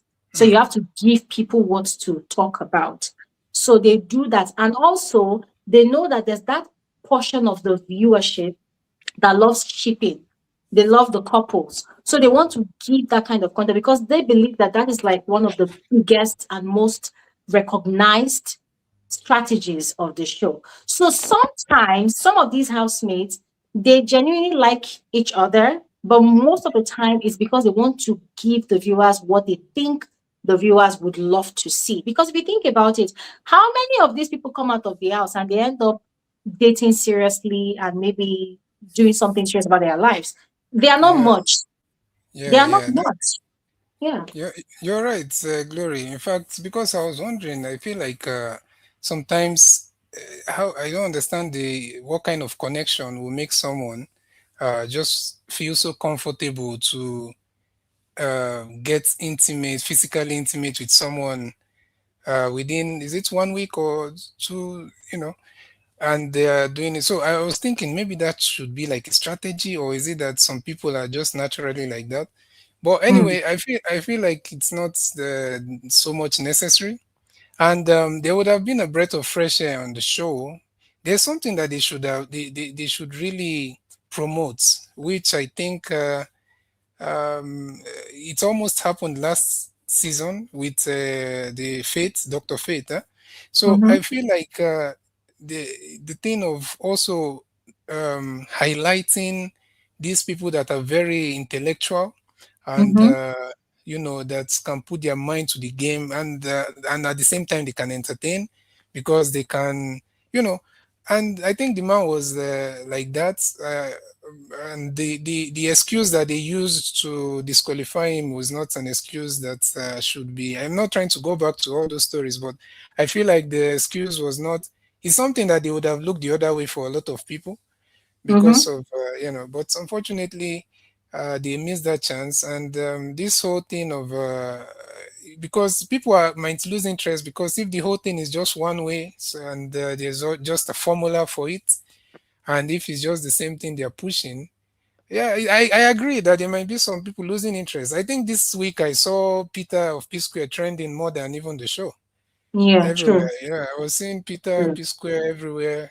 So, but I feel like they should push. They should, they should push more of those people that are smart. And I think this guy, is called Chimsom Chuka. Yes. I think I think he might even feel a bit.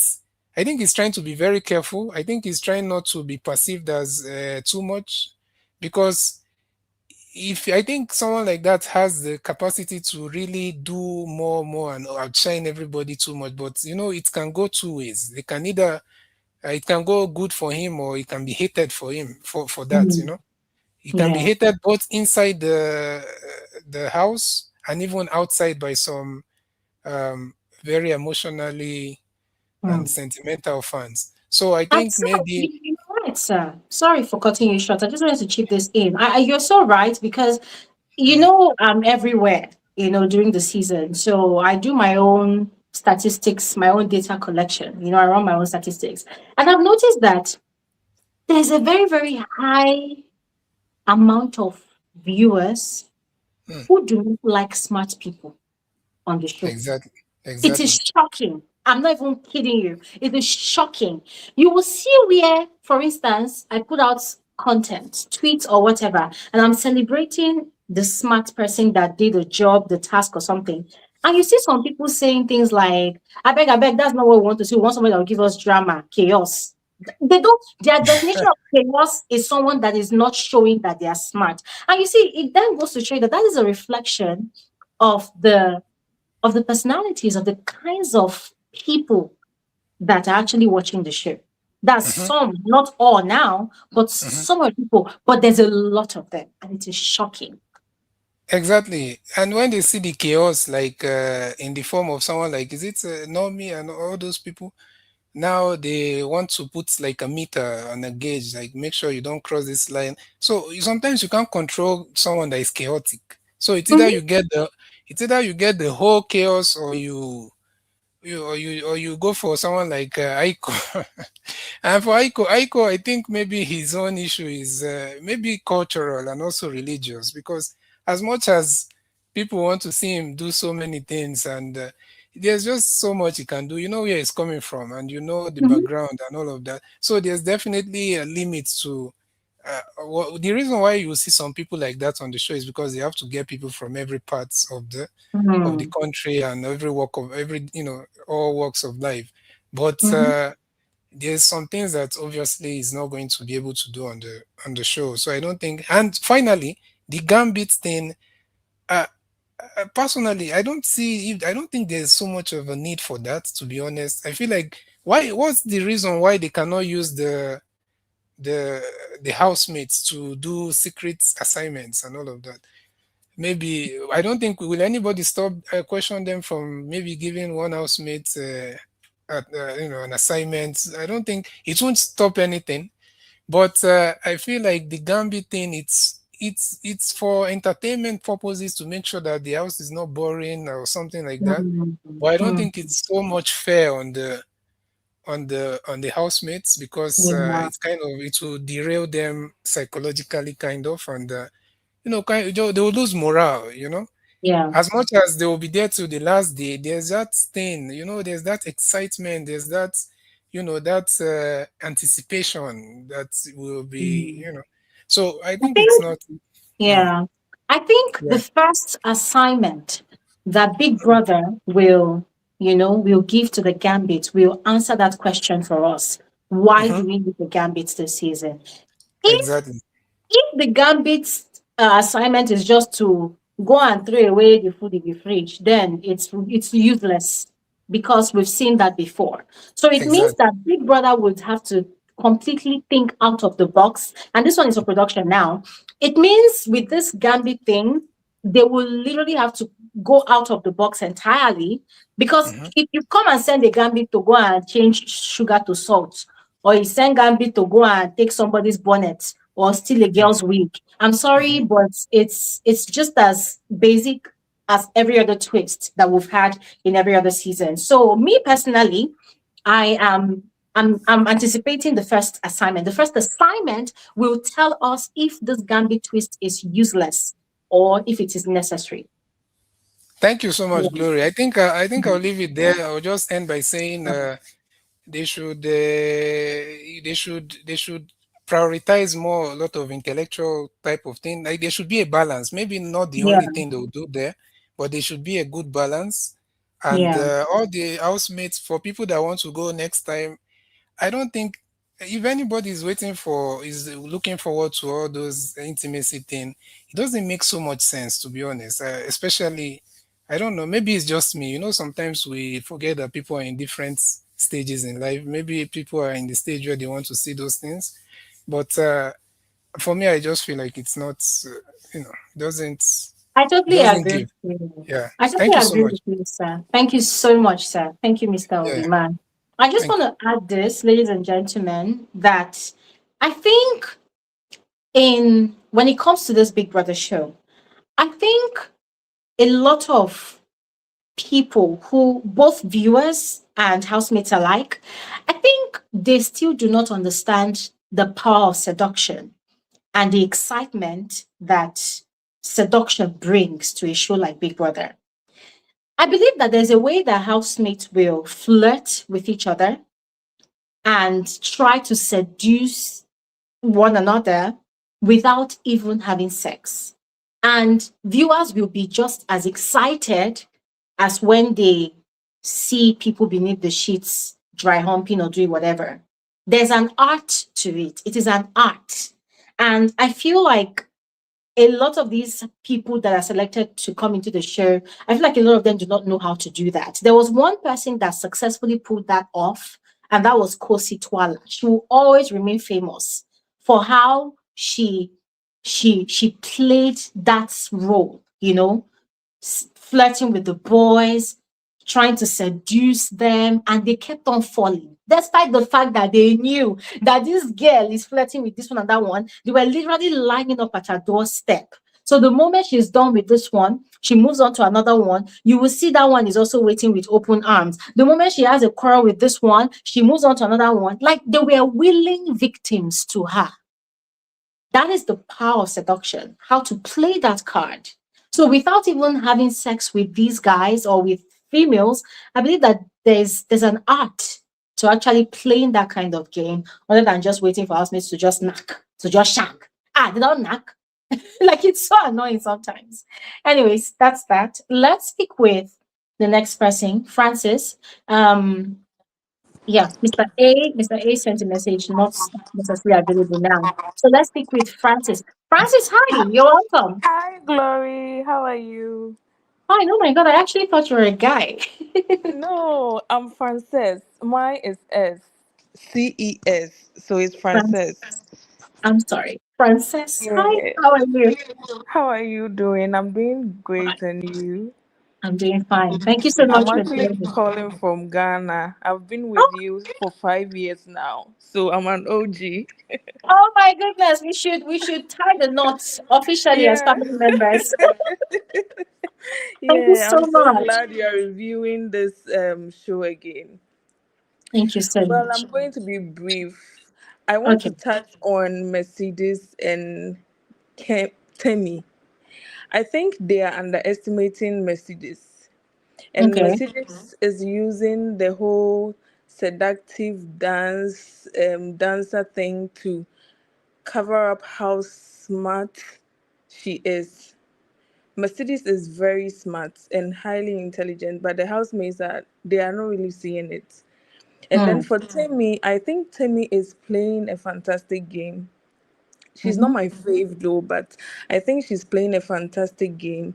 The game where she acts like she's a baby and she knows nothing. She's now building herself, building her character, and she is allowing the viewers and the housemates to be part of her growth.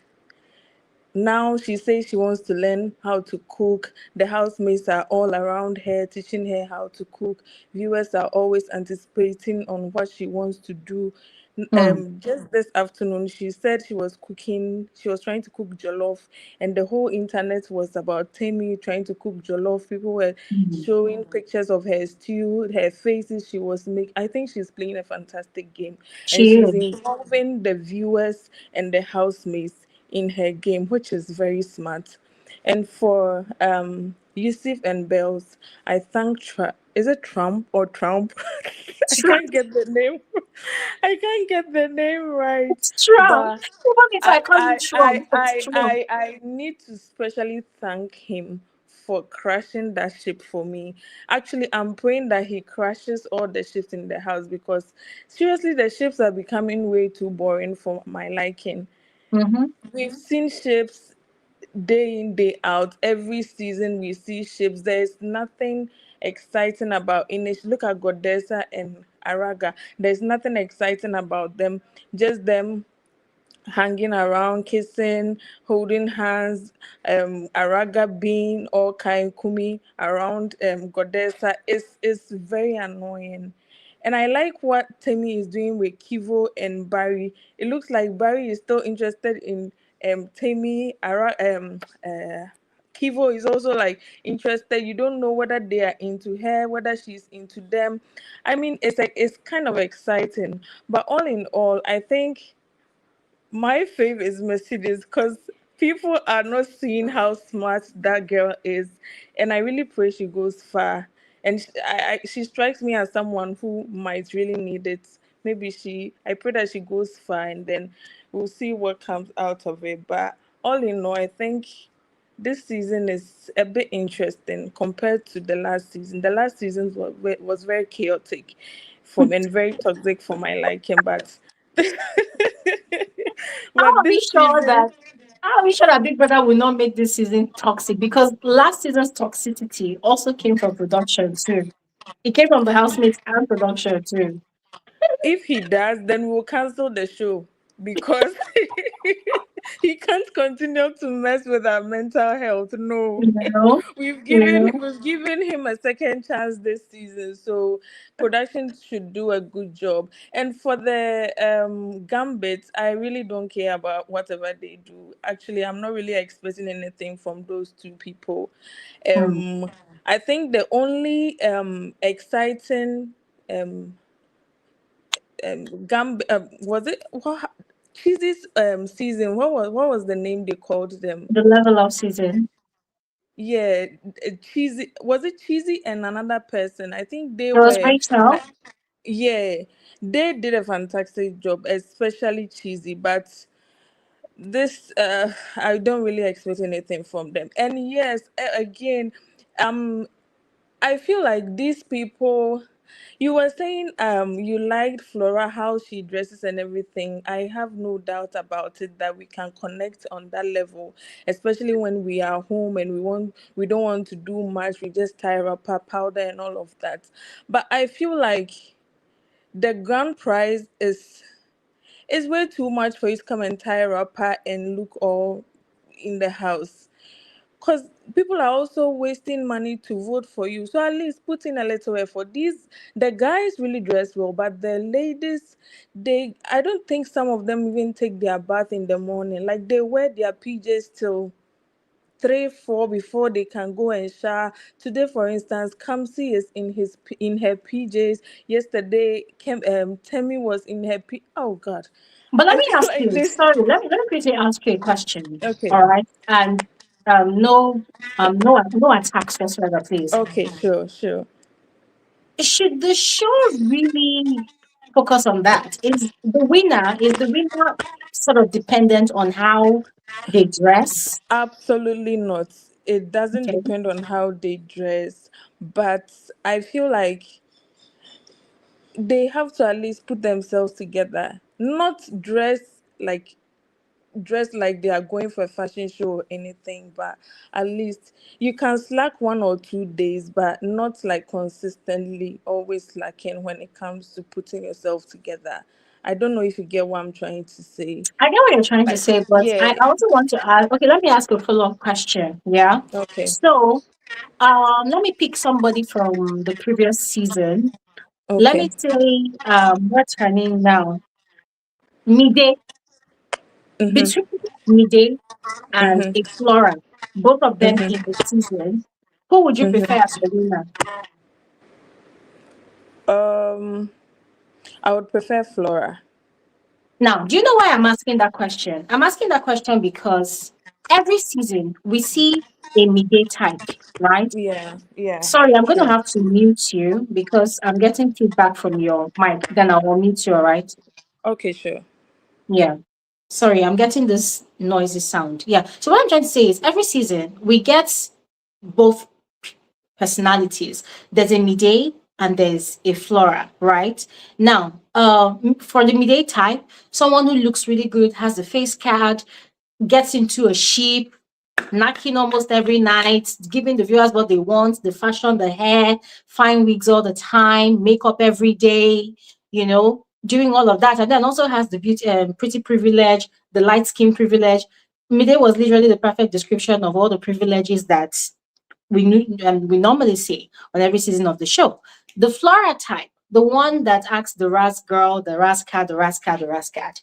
Now, we complain about the Flora type a lot because we are tired of it because they've won, I think, about twice, if not more than that. They've won. So now we want to see somebody else, some other type win. However, the most important question that I think we should be asking is, of all of these types, which one actually gave a show in terms of entertainment, in terms of, excitement, really entertained you and kept you glued to your TV, that also really played the game and is also more deserving to win the money? I think that is what we should be looking at here. All right. But yeah, Frances, that was why I asked you that question. Okay, Glory. I totally get where you are coming from, but I feel like not attacking Flora is a general observation I've made about the whole um ladies. Is that it's like they don't really put in effort into like putting themselves together. You get, it's not only Hmm. about Flora, it's about the whole ladies. At least they should get out of the pajamas and then like put on something, like something decent. I don't know if you get what I'm saying. Like just Yeah. put on something decent. other than the pajamas and the nightwears and all of that. I But totally get what you're saying. yeah, I see your perspective loud and clear. However, I will still come back to the point that I made when I was speaking with Lydia, that in a way, I kind of find the ladies of this season kind of refreshing. And that is because they've taken off the pressure of everybody must buy 20 inches long wig or 33 inches human hair. My sister, if you know the price of wig in Nigeria, it is bloody expensive. In dollars, if you want to really get a very, very good wig, you're talking about from $500 and above. It is really pricey. I'm looking at the wigs that most of the girls in the house are wearing. They look very expensive. The texture, they look really expensive, right? So most of the time, the pressure of spending a lot of money, buying clothes, you want to look your best. It's good to look your best, right? But I feel like viewers also put pressure on these housemates. You know, they look at who is the most fashionable. Oh, this one looked good. This one did not wear fine clothes. So I feel like the females of the season, I feel like as much as a lot of them actually came prepared, but I feel like they are trying not to put themselves under that same kind of pressure that we usually experience every season. And personally, I think it's okay. Yeah, it's okay. It's just like me, for example. I'm going to use myself as an example.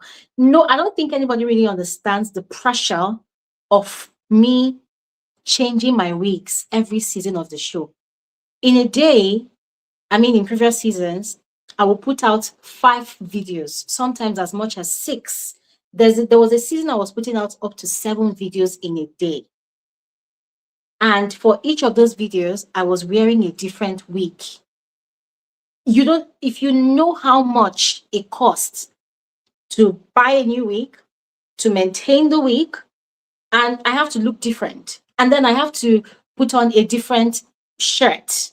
So when you watch a video of mine, at least you can count that if I put out 300 videos in a season, at least you can count that Glory wore at least 150 different shirts. I'm not even bragging.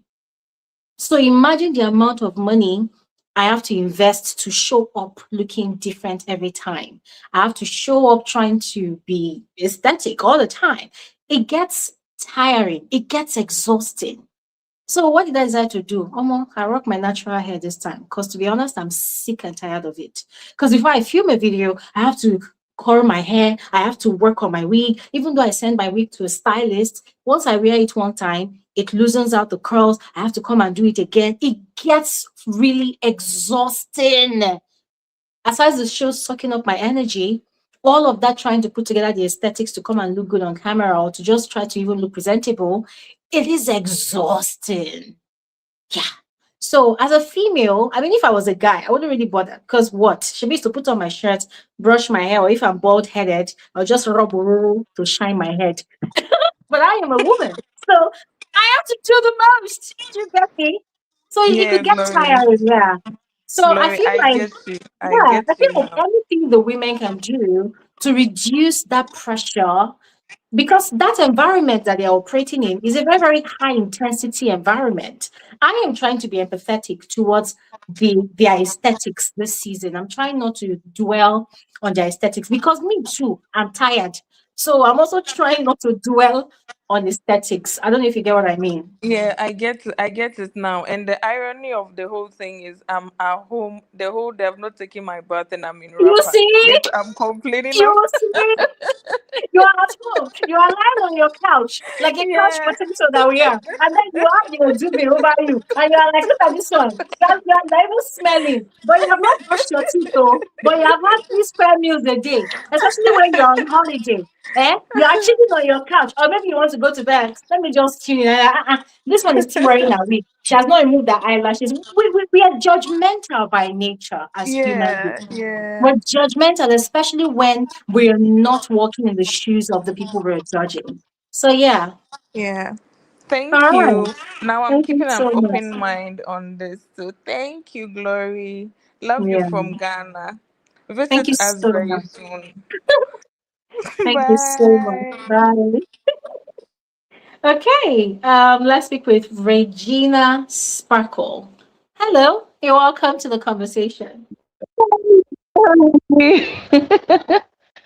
Glory. Hey. Hello, sis. Good evening. How are you doing today? Fine, thank you. You're welcome to the conversation. And how are you? I'm great. I'm great. I'm great. So I want to touch on a lot of things, but I want to announce first.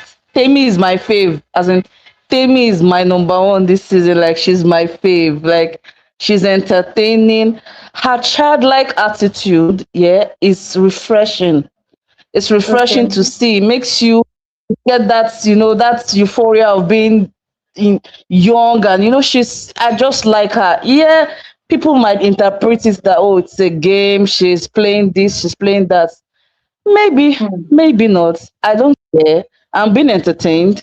And that's another thing I want to talk about. Like when we watch movies, for instance, we know we are watching a movie. We know what we are seeing is not happening in real time. We suspend our reality for us to be entertained by a movie. So when we are watching Big Brother, we should not watch it with so much consciousness. Oh, this person is playing a game. This one is doing this. You should watch a show to be entertained. Otherwise, you're wasting your time and you're wasting your money. So Hmm. what's the essence of watching something that you are, oh, this person just raised his leg, I'm sure is playing this game. Just suspend the reality for some time and just try and get into the show. And the whole thing of, oh, it's losing its Big Brother is losing its whatever, it's a lie. There are people that are not watching this show, Glory, but they are following it up on social media to know exactly what's going on. They'll come and say, oh, the show is this, the show is that, but it's a lie. Oh, they're very interested in the show. I don't believe that thing that they're saying, oh, it's losing its whatever, it's losing it. It's not true. People are still watching. People are still very interested. People might not be paying as much attention because they don't want to. Maybe people from last year who had issues with the way Big Brother and the production team ran the whole last season. Some people are hurt by that. So I understand, but this show is still okay. And we're just in the second week, for heaven's sake. It will get even more complicated, even more interesting as it goes by. So I'm advocating for Temi, and I'm predicting, Glory, you will later be a Temi fan. I predict that now. So I'm predicting that. Okay, first Yes, of losing all, up. You later, you first of later all, like her. You later I like bind, her. Yes. I cast, I reject any spirit of starship that you are bringing my way. I push it back to you.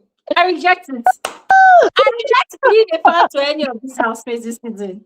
Ooh, I send it back to you, back to sender. I do not want. I refuse it. I, I aggressively refuse it. I send it back to you. I beg go. I do not want to be a stan. Listen, so far so good. I'm going to be very honest. I'm enjoying the housemates as they come, as they present themselves. And I was very serious when I said that I am just freestyling it this season. I don't really give a fuck. What I am seeing is what I'm analyzing. I'm not really keen on, oh, where did it? I don't care. Do you understand? And there's a reason for that, complete detachment. That's what I'm doing. So, yeah, I will not become a fan of any of them. Yeah, I mean, no, not wanting that. Now, the second thing, there was something you said that, oh, people are still watching the show. So, here's the thing. Let's try to understand ourselves. When we say the show is waning out, right? We're not saying people are no longer watching the show, because come on, if people are no longer watching the show, how is it that their sponsorship, the number of sponsorships that they get every season keeps on increasing? This season they have, I think, over 15 sponsors.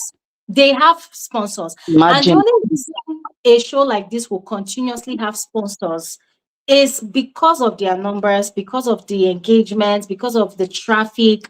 So it everything probably looks good on the back end. Or maybe some brands just want to be involved. You know what they say, involve me, involve me. They just want to be involved. Maybe it could be either of those, or it could be something else. So we're not saying people have stopped watching. No, we're saying the show is waning out in the sense that there was a novelty that came with Big Brother Naija in the earliest seasons. There was a novelty. Novelty in the sense that, the show is launching today. Hey, it's a shutdown in Nigeria. Even the biggest influencers in the political space or in the sports space or in music entertainment, you see them following the show back to back. They are familiar with the housemates' names. They are familiar with the drama happening in the house. But if you watch the social media space, because I'm using social media to measure it, right? Because what else do we have?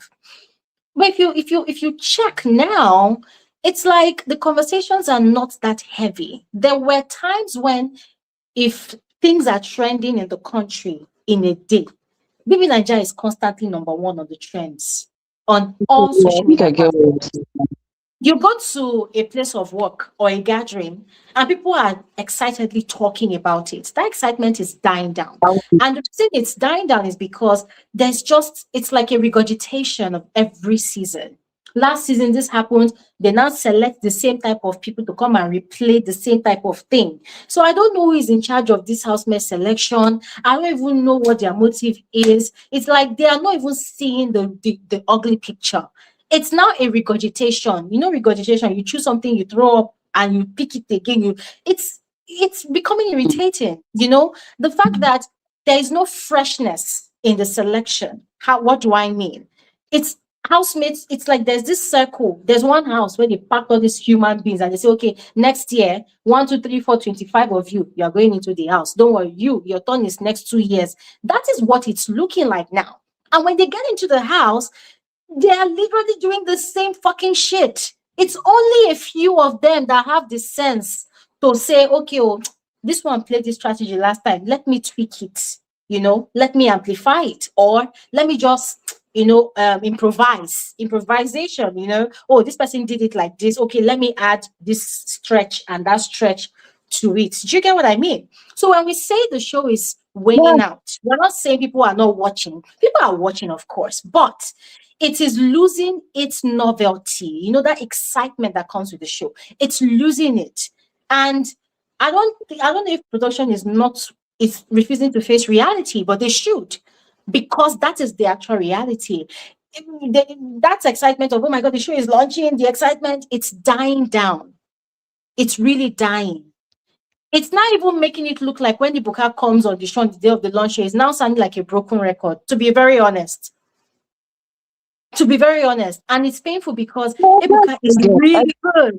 Ebuka is one of the best in the business. So because when the show is now launching, you now know that, my God, they will come and do the same thing again like they did last year. It now becomes boring, recycled thing. It's exhausting. So that's what we mean. We're not trying to talk down on the show. We're not trying to say that nobody's watching. No, people are watching, but this is what's going on. Yeah, I get your explanation of it. But let me also touch on other things that I wanted to talk about.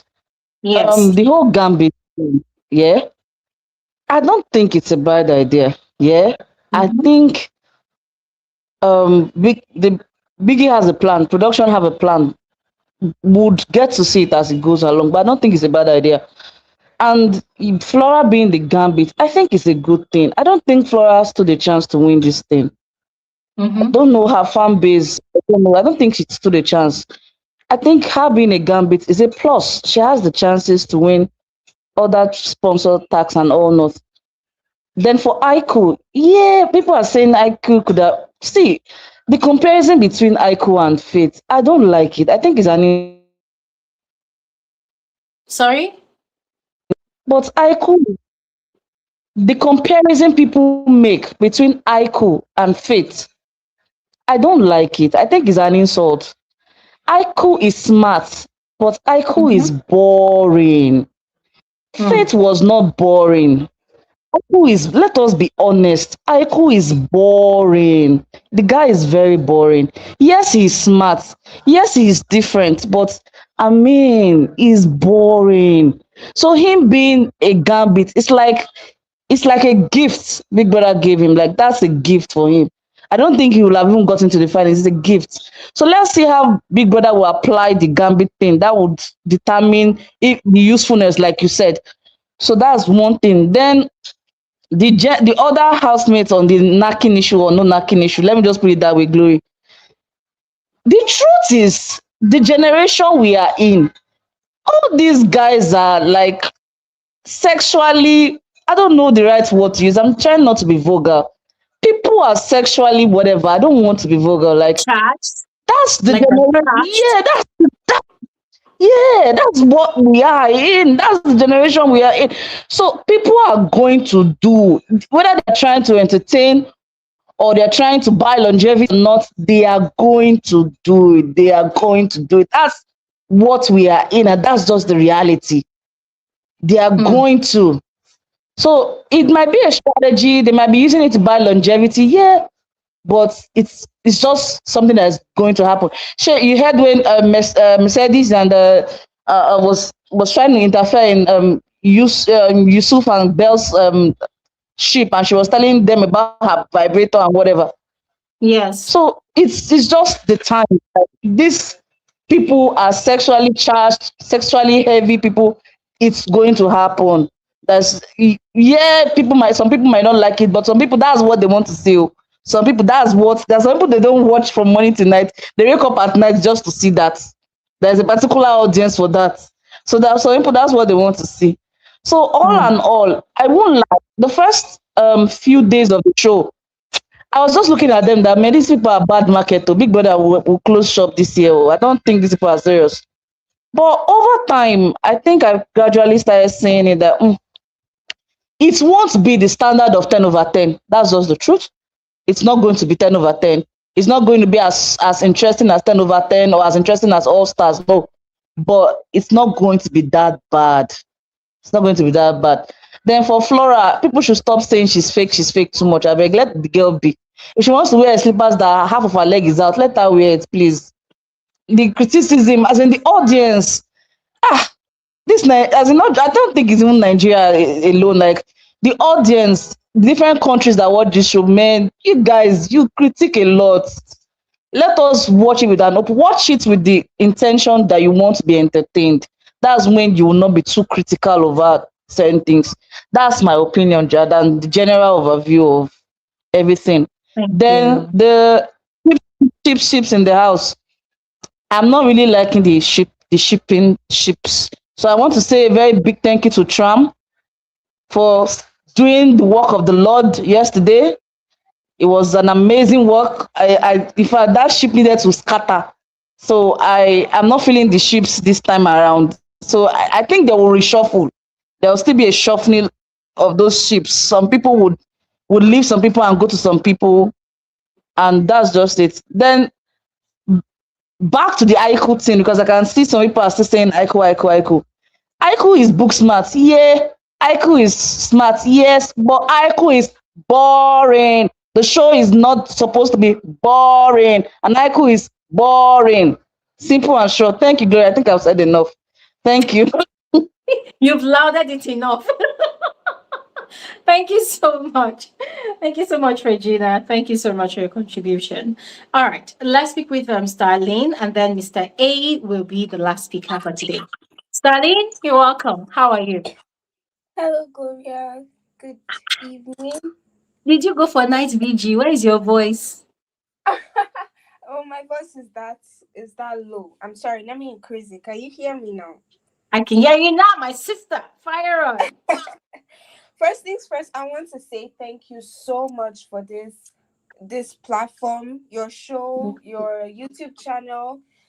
It's amazing. Like, it's amazing. Sometimes I'm at work, I'm in school. I don't really have time to watch the show. I just wait for frankly speaking with Gloria Elijah, and that's just it for me. Thank you so much. Thank you. Okay, so I have a lot to say because this season has brought a lot, but I'm going to reduce. I haven't wrote it down. Okay. But Bbnaija, that's Big Brother Naija, as in Nigeria, has is a show for exposure, and it's a show for talent, strategies, and all those things. And I feel like season 11 should have brought what the show is meant for, not a repeat of production, like you have rightfully said over and over and over. It's a repeat of what happened last season, what happened 8 seasons ago, different things, and it's getting boring. And I feel like we have established that already. And one thing I must say is firstly, this gambit twist is very exciting for me Mm-hmm. because it brings a little bit of a competition to the viewers and also to the housemates. And I must say that Big Brother himself or production or viewers really made a terrible decision by choosing Aiko as a gambit. Mm-hmm. That's one thing. And I must say that everybody's saying the gambit is not a good thing. I see it in a different light totally. The gambit was a very good idea because throughout the past years we have seen that you must not be the winner to be able to get, where you need to go. You must not be the Mm-hmm. winner to be able to build up yourself and, sell yourself out there. You're just the winner for the money, but you can be a winner. The fact that you're in that house gives you the exposure. So as a Mm-hmm. gambit, you must be able to build yourself up from where you are. So Mm-hmm. Aiko, what he came into that house to do is just being smart. He did not come to that house with anything. And I think on the day he came to the show, he literally said he wants to use the money to take his woman out. Mm-hmm. Season 11 should not be the winner is coming to do things for family, or you can do that, do things for family, do things for girlfriends or boyfriends.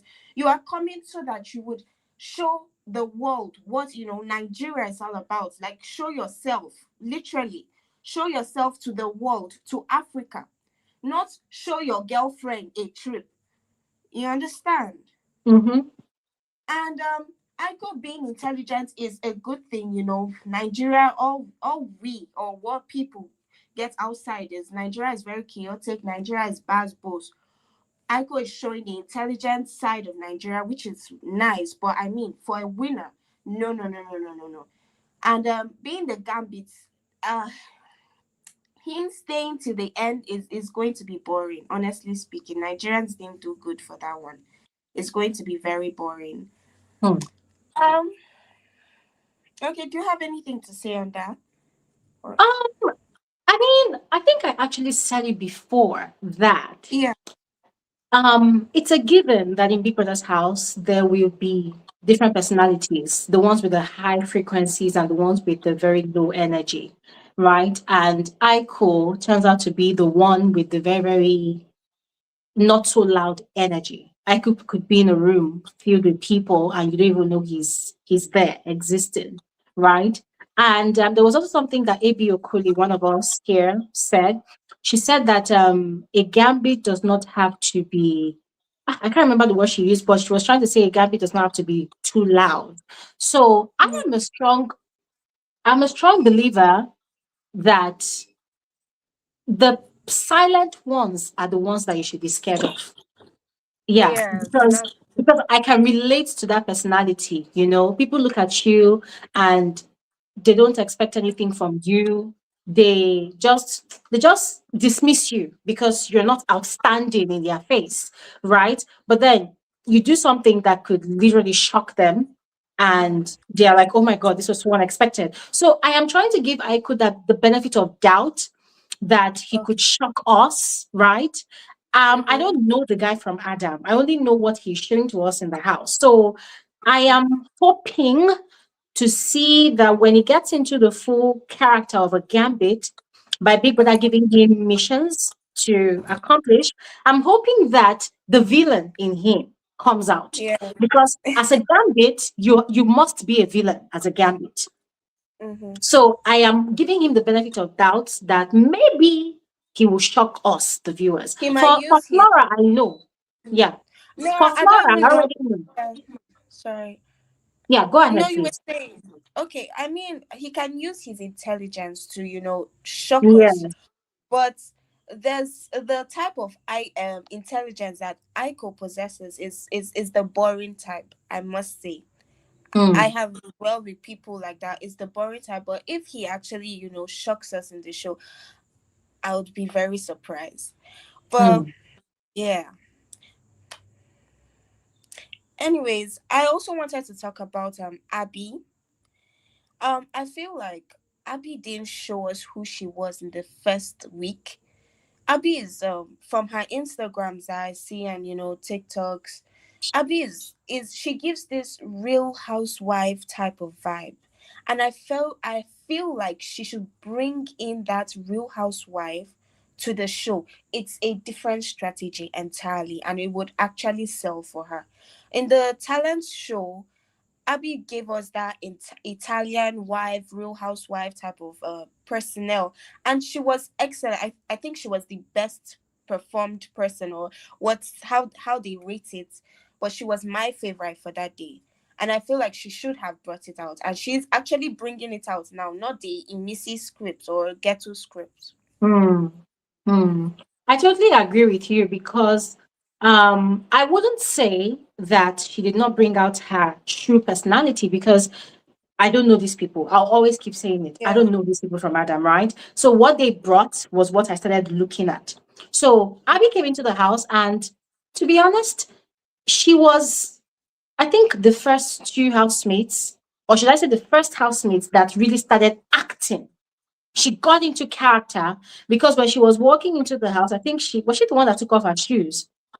She got into Oh, character. So she was already acting, she was already stepping on toes, she was already triggering people, she was already an irritant to people, and people noticed her. And last week, Abby, she will offend people and she will go and cry. She will offend people, she will go and cry. yeah. So she I'm gave saying. us she gave us Mm, another angle to, playing the pity card. And I found oh, it interesting because she was quite manipulative, like really good at being manipulative. But this week, unlike you, I've been really disappointed because I feel like she has allowed, yeah, I feel like she has allowed the housemates to get into her head that she was doing too much. So now she has subdued herself. So the people who were telling her she was doing too much, they are now the ones showing themselves this week. yeah. So I think that I am satisfied with the character that she was portraying last week. And I Yeah. really do hope that she will continue. Remember, even last week, I said I wished that she was the gambit, one of the gambits, because she could be a professional irritant. And she's very, very skilled in the art of manipulation. She will do something and make you think you are the one that's crazy, whereas she's the one that's actually triggering you, right? So she's really good at that. So now this real housewife personality, unfortunately, that is what she's really trying to show today. Why? Yeah. Because when they did the talent show, the housemates suddenly liked her and they were telling her that they actually like this side of her. So now she's trying to live her real self, this rich housewife personality. She's trying to now show that. And unfortunately, it might become boring because this week she was in the shadows. But Glory, it's a new strategy. That's what I'm trying to say. It's something new, it's something different from the ghetto lifestyle, from the I can beat you, I can do this, I can do that.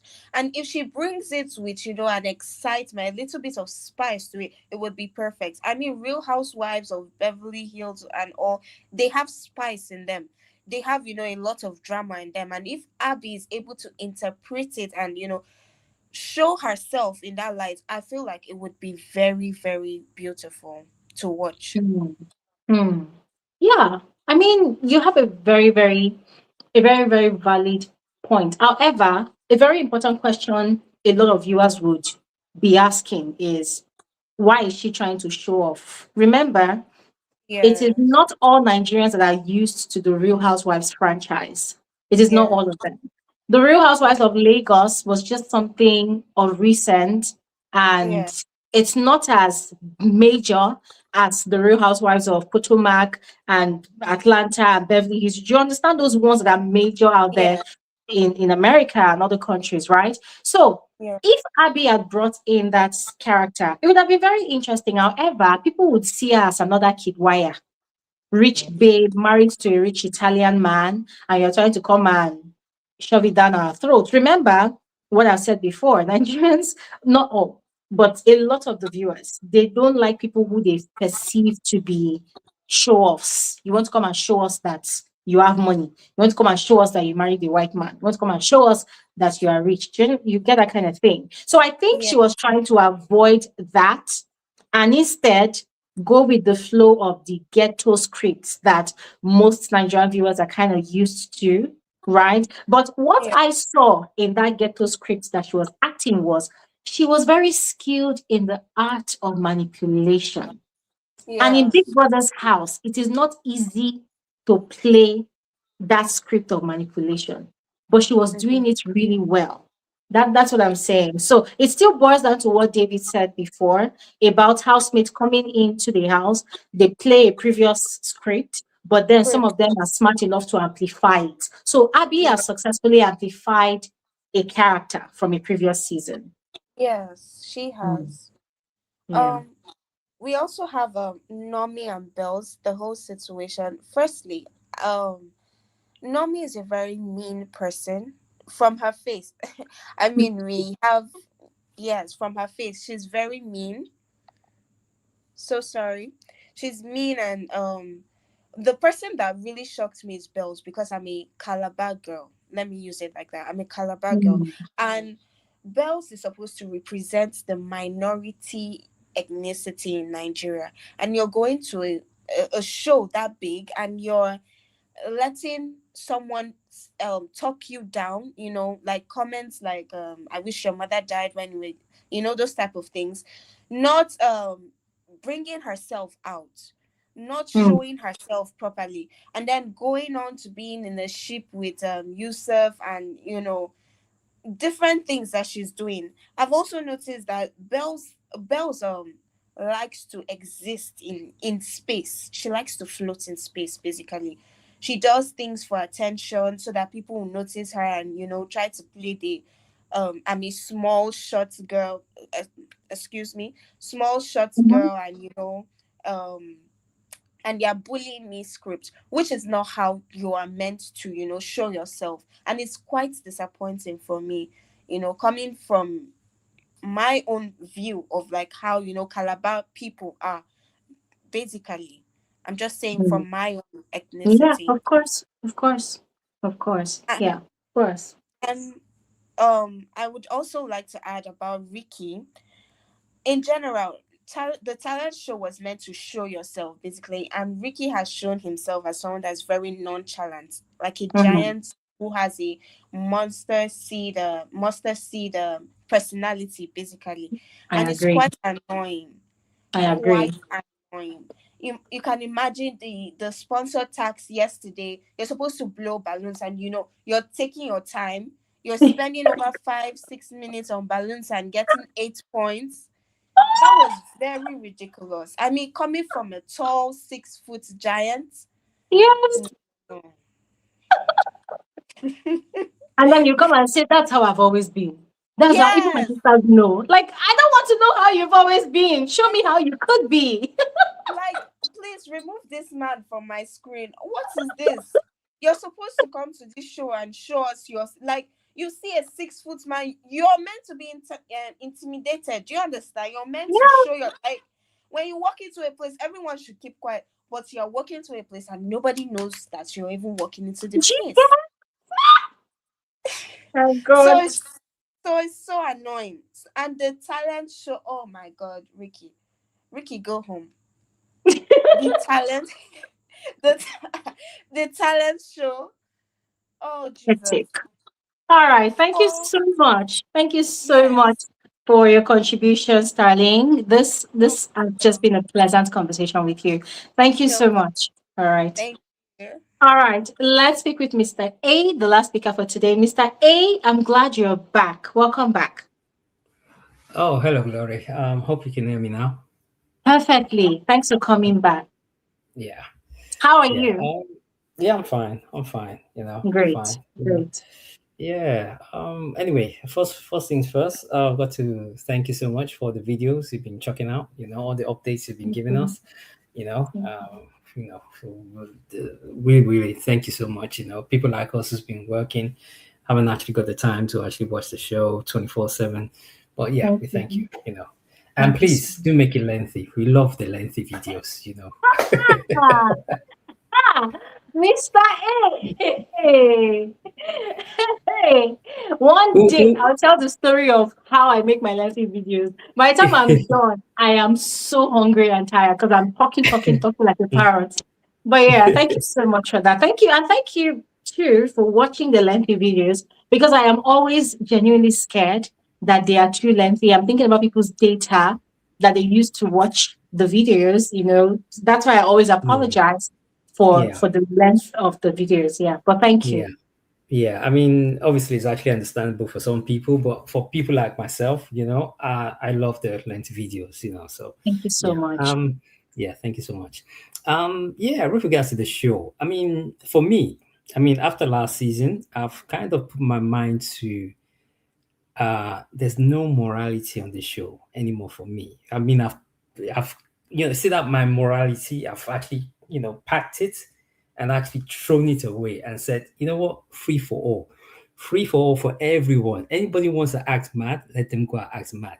Anybody wants to cause, someone's mama or someone's papa, they can go for it. Nobody, listen, I'm not even going to be in that zone of, oh, oh, he started it first or she started it first. Nah, not for me. Because the thing is, at the end of the day, it's been for the past couple of seasons now, um I've actually been advocating, especially really talking against production with regards to why they let certain things go, why they let certain things, slide. And, if production are not bothered, why the hell should I be bothered? If production wants to Have allow you? certain things to actually fly, why should I be concerned? If production wants to actually say, well, you know what, you can go ahead and insult someone's mother, someone's father, who cares? I don't. So I shouldn't be bothered. And that's one thing I'm actually riding with this show. Anybody who comes and says, but he started it first, or he insulted his mother, it's like, Yes. well, that's their own concern. And another thing is, which actually makes me laugh, is I saw your video about the motherless hole, and I can't believe how the stands took that to be mannerless. It was just crazy. Mr. A, Someone used their this has own got mouth. to go. You can see how it was even shaped. Motherless. You can see how the mouth was shaped to say motherless hole. And the stars just took it and said, oh no, she said mannerless hole. It's like, wow. You see, but there you go. That's what you've got, that's the way the fanatics would actually take, whatever obsession they've actually got with their fans. Obviously, it's about protecting their faith and stuff like that. Oh, well, we give it to them, motherless hoe, mannerless hoe. Yeah, sounds the same to me, Hey. Mr. A, I must tell you, yeah, I watched that whole fight. I'm not even going to lie to you. I watched it 5 times. I tried to use a voice simulator app or something to get me a translated copy of the audio, Yeah. and it's motherless. Seriously, anybody who was actually watching that part, especially the short clip which was actually on Twitter on and they just said, you could just hear it. It's motherless, and people kept on saying, no, it's mannerless. How do you actually? It's like, I can't. Yeah, I give up with some stands or some fanatics, that just wants to ride on, protecting their faith. It's actually understandable. Yeah, motherless, mannerless. Anyway, you know what? I don't really care this season. Anybody can actually go ahead and curse whoever they want. And in all honesty, I don't really care who actually starts it this time around. It's like if one team actually starts, because just about a few minutes ago, I was actually looking at both of them. Nomi and Tram, and oh my gosh, yeah. But anyway, what can I say? But let's get into this Gambit thing. Gambit, Flora. Well, for me, the two housemates, the two picks. I don't really particularly see them being Gambits, but you never know. I think everybody has to actually just give them a chance, let them see what they can actually do on their first task. Yes. And I particularly believe that obviously, you remember on the live show, Ebuka mentioned that the grand prize money of 100 million naira is going to be reduced as the weeks goes along. So I have this feeling that some of that reduction will go to these gambits for the task No, it they actually won't. execute. It won't, Mr. A. You know why? Because Why? in Big Brother and Zamzi, something like that played out. It was Mm, basically to motivate the housemates to take their task seriously and yeah, to put in the work of entertainment. So they were doing the yeah. same, voting for the most influential housemates and all that. So at the end, so what let me tell you guys what was gonna happen. So every week they will, after the wager task and everything, they give them updates. It's like giving you a bank statement. This is what Mm, you did, this is how you performed, and 5 million has been deducted. So it's going to cause for a lot of drama. People are going to be checking each other out. Now, in that season in Bibi and Zamzi, Big Brother one of the criteria was also how well they keep the environment clean. So the housemates, they used to be very dirty, very untidy. So they started checking on each other. If somebody uses a cup and drops it here, there's a fight. So there was a mm, blend of entertainment coming from the fact that housemates were now checkmating every other housemate. Oh, you left this plate here. Go and wash it. If you don't wash it, there's a fight. So people were now checking all those things. So it was a very exciting season. Then at the end of the season, where they had the top 8, when housemates had lost all of, because people also give them different tasks. Oh, use a spoon, be a cup, to go and fill the jacuzzi with water. They did that as well. And these people mm, stayed up till I think about 4, 5 a.m. using a mm, small cup to fill the jacuzzi with water. Only 8 mm, people. So at the end of the mm, season, what happened was the money had reduced so much, it was literally remaining half the prize money. So what mm, Big Brother now did was he now came and returned the money back. mm. As in, he did Yeah. it like gradually. So it was a very explosive session that day. So I am guessing that that is what they intend doing. I'm not sure, but because I've seen this play out before, I'm Yeah. guessing that that's what they intend doing. Yeah, but I mean, I do remember on the opening season when on the opening day of the launch show, was it the opening day? I think so. Ebuka actually mentioned that this time around it's going to be permanent. So the reduction of the money was going to be permanent. That's what he said. Yeah, that's what Voila. he, I mean, that's what I actually heard him say. So, so that's why I actually believe that's probably so the gambits. I think if they are given a task to say, okay, this particular task, you're going to earn 5 million, I think, regardless of how boring you think a housemate is, for 5 million, I think they would actually try to execute the task as perfectly as they can. But anyway, that's how I actually, I'm actually seeing that side of things. So, I mean, for now, we can't really tell how the housemates are going to act, the Flora Yeah. and Aiko. But I mean, one thing I have to say about Flora, I mean, she cracks me up. I mean, especially yesterday when I saw a clip of her with the powder and the wrapper, just walking. And the bonnet.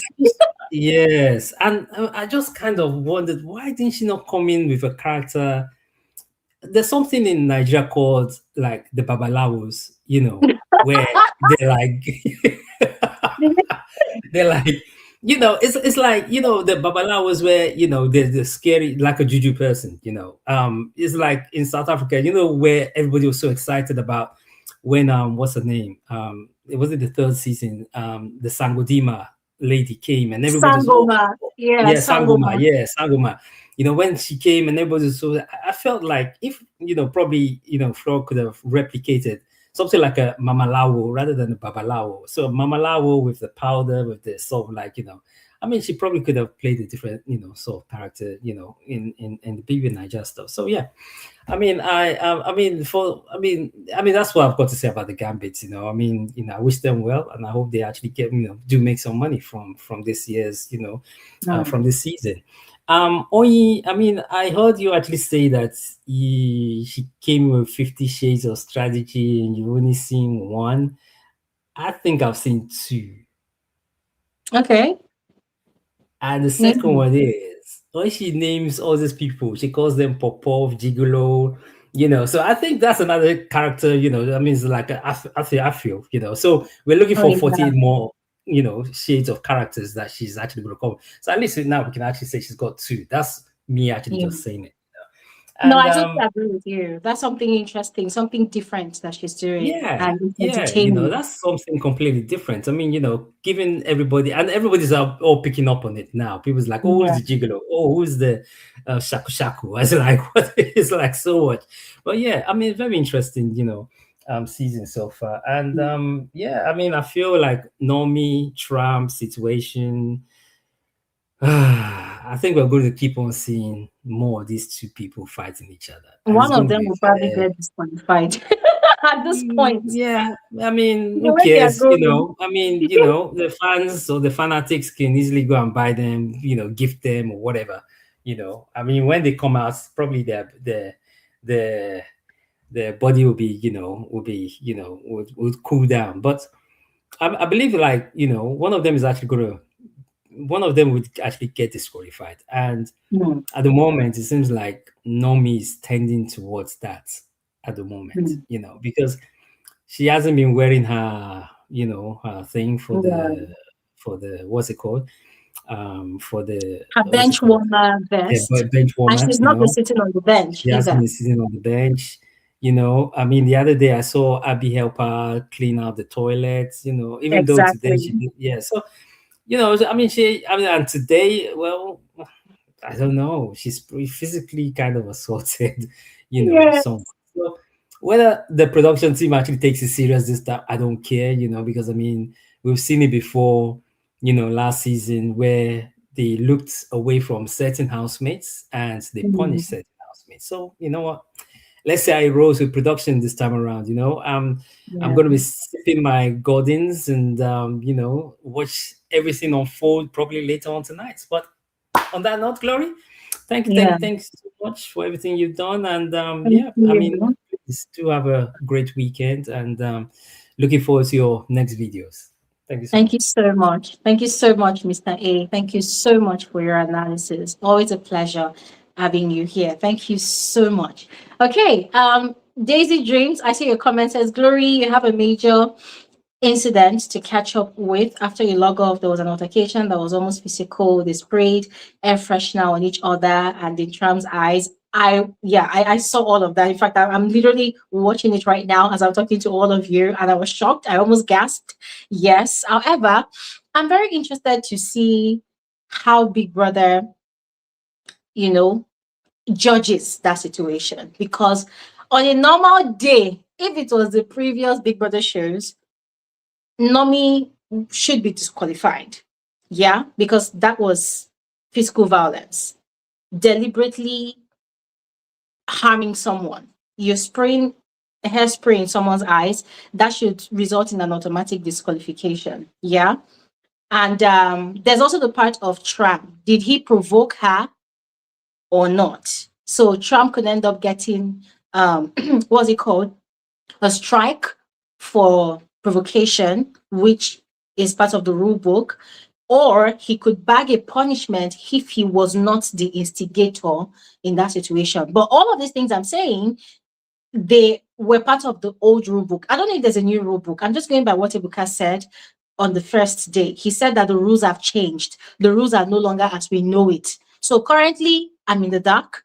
I don't know what is in the rule book. I don't know if there is a disqualification for physical violence anymore, or if there's a pat on the back. I don't know if there's a strike for provocation anymore, or if there's just a verbal warning. I don't know. So I leave it to Big Brother. I've said that this season, Big Brother should do as he wishes. Gloria Elijah is just here cruising along with the entertainment, yeah? But on a normal day, that should be what happens, because I always say that with this show, I do not see gender, I do not see color, I do not see age, and the rest and the rest. So when things like this happen, I always reverse the roles. If it was Tram that carried that hairspray and sprayed it in Nomi's eyes, and Nomi was trying to avoid him, fight him off, and then he was still going ahead, because as I'm talking to you right now, I'm literally watching my TV, right? So if it was Tram that still went ahead and still Nomi is doing like this, and you still carry the thing to Nomi's face and you still spray the thing, I'm sure that the old internet right now will be saying, Big Brother, throw Tram out of the house, kick him out. You see? And this is what I've been saying, that when it comes to the Big Brother show, I feel like the ladies have it easy. The rules do not necessarily apply all the time for the women, but for the men, the rules come hammering like a thunder on their heads. So I watched the visuals, but I haven't really listened to the audio. So after now, I'm going to go and replay and listen to the audio again just to hear the things that is said to each other. But from what I watched, that is physical violence. Yeah, that's physical violence at play. So, yup, ladies and gentlemen, that is that. Thank you so much for your time. I really do hope that Big Brother addresses that issue. Yeah, then we would know if really the rules have changed or not. All right. Anyways, that is all for today's live conversation. I really want to appreciate all of you for your time, for your contributions, for your engagement. To every single person that vocalized their contributions, I appreciate you. Thank you so much.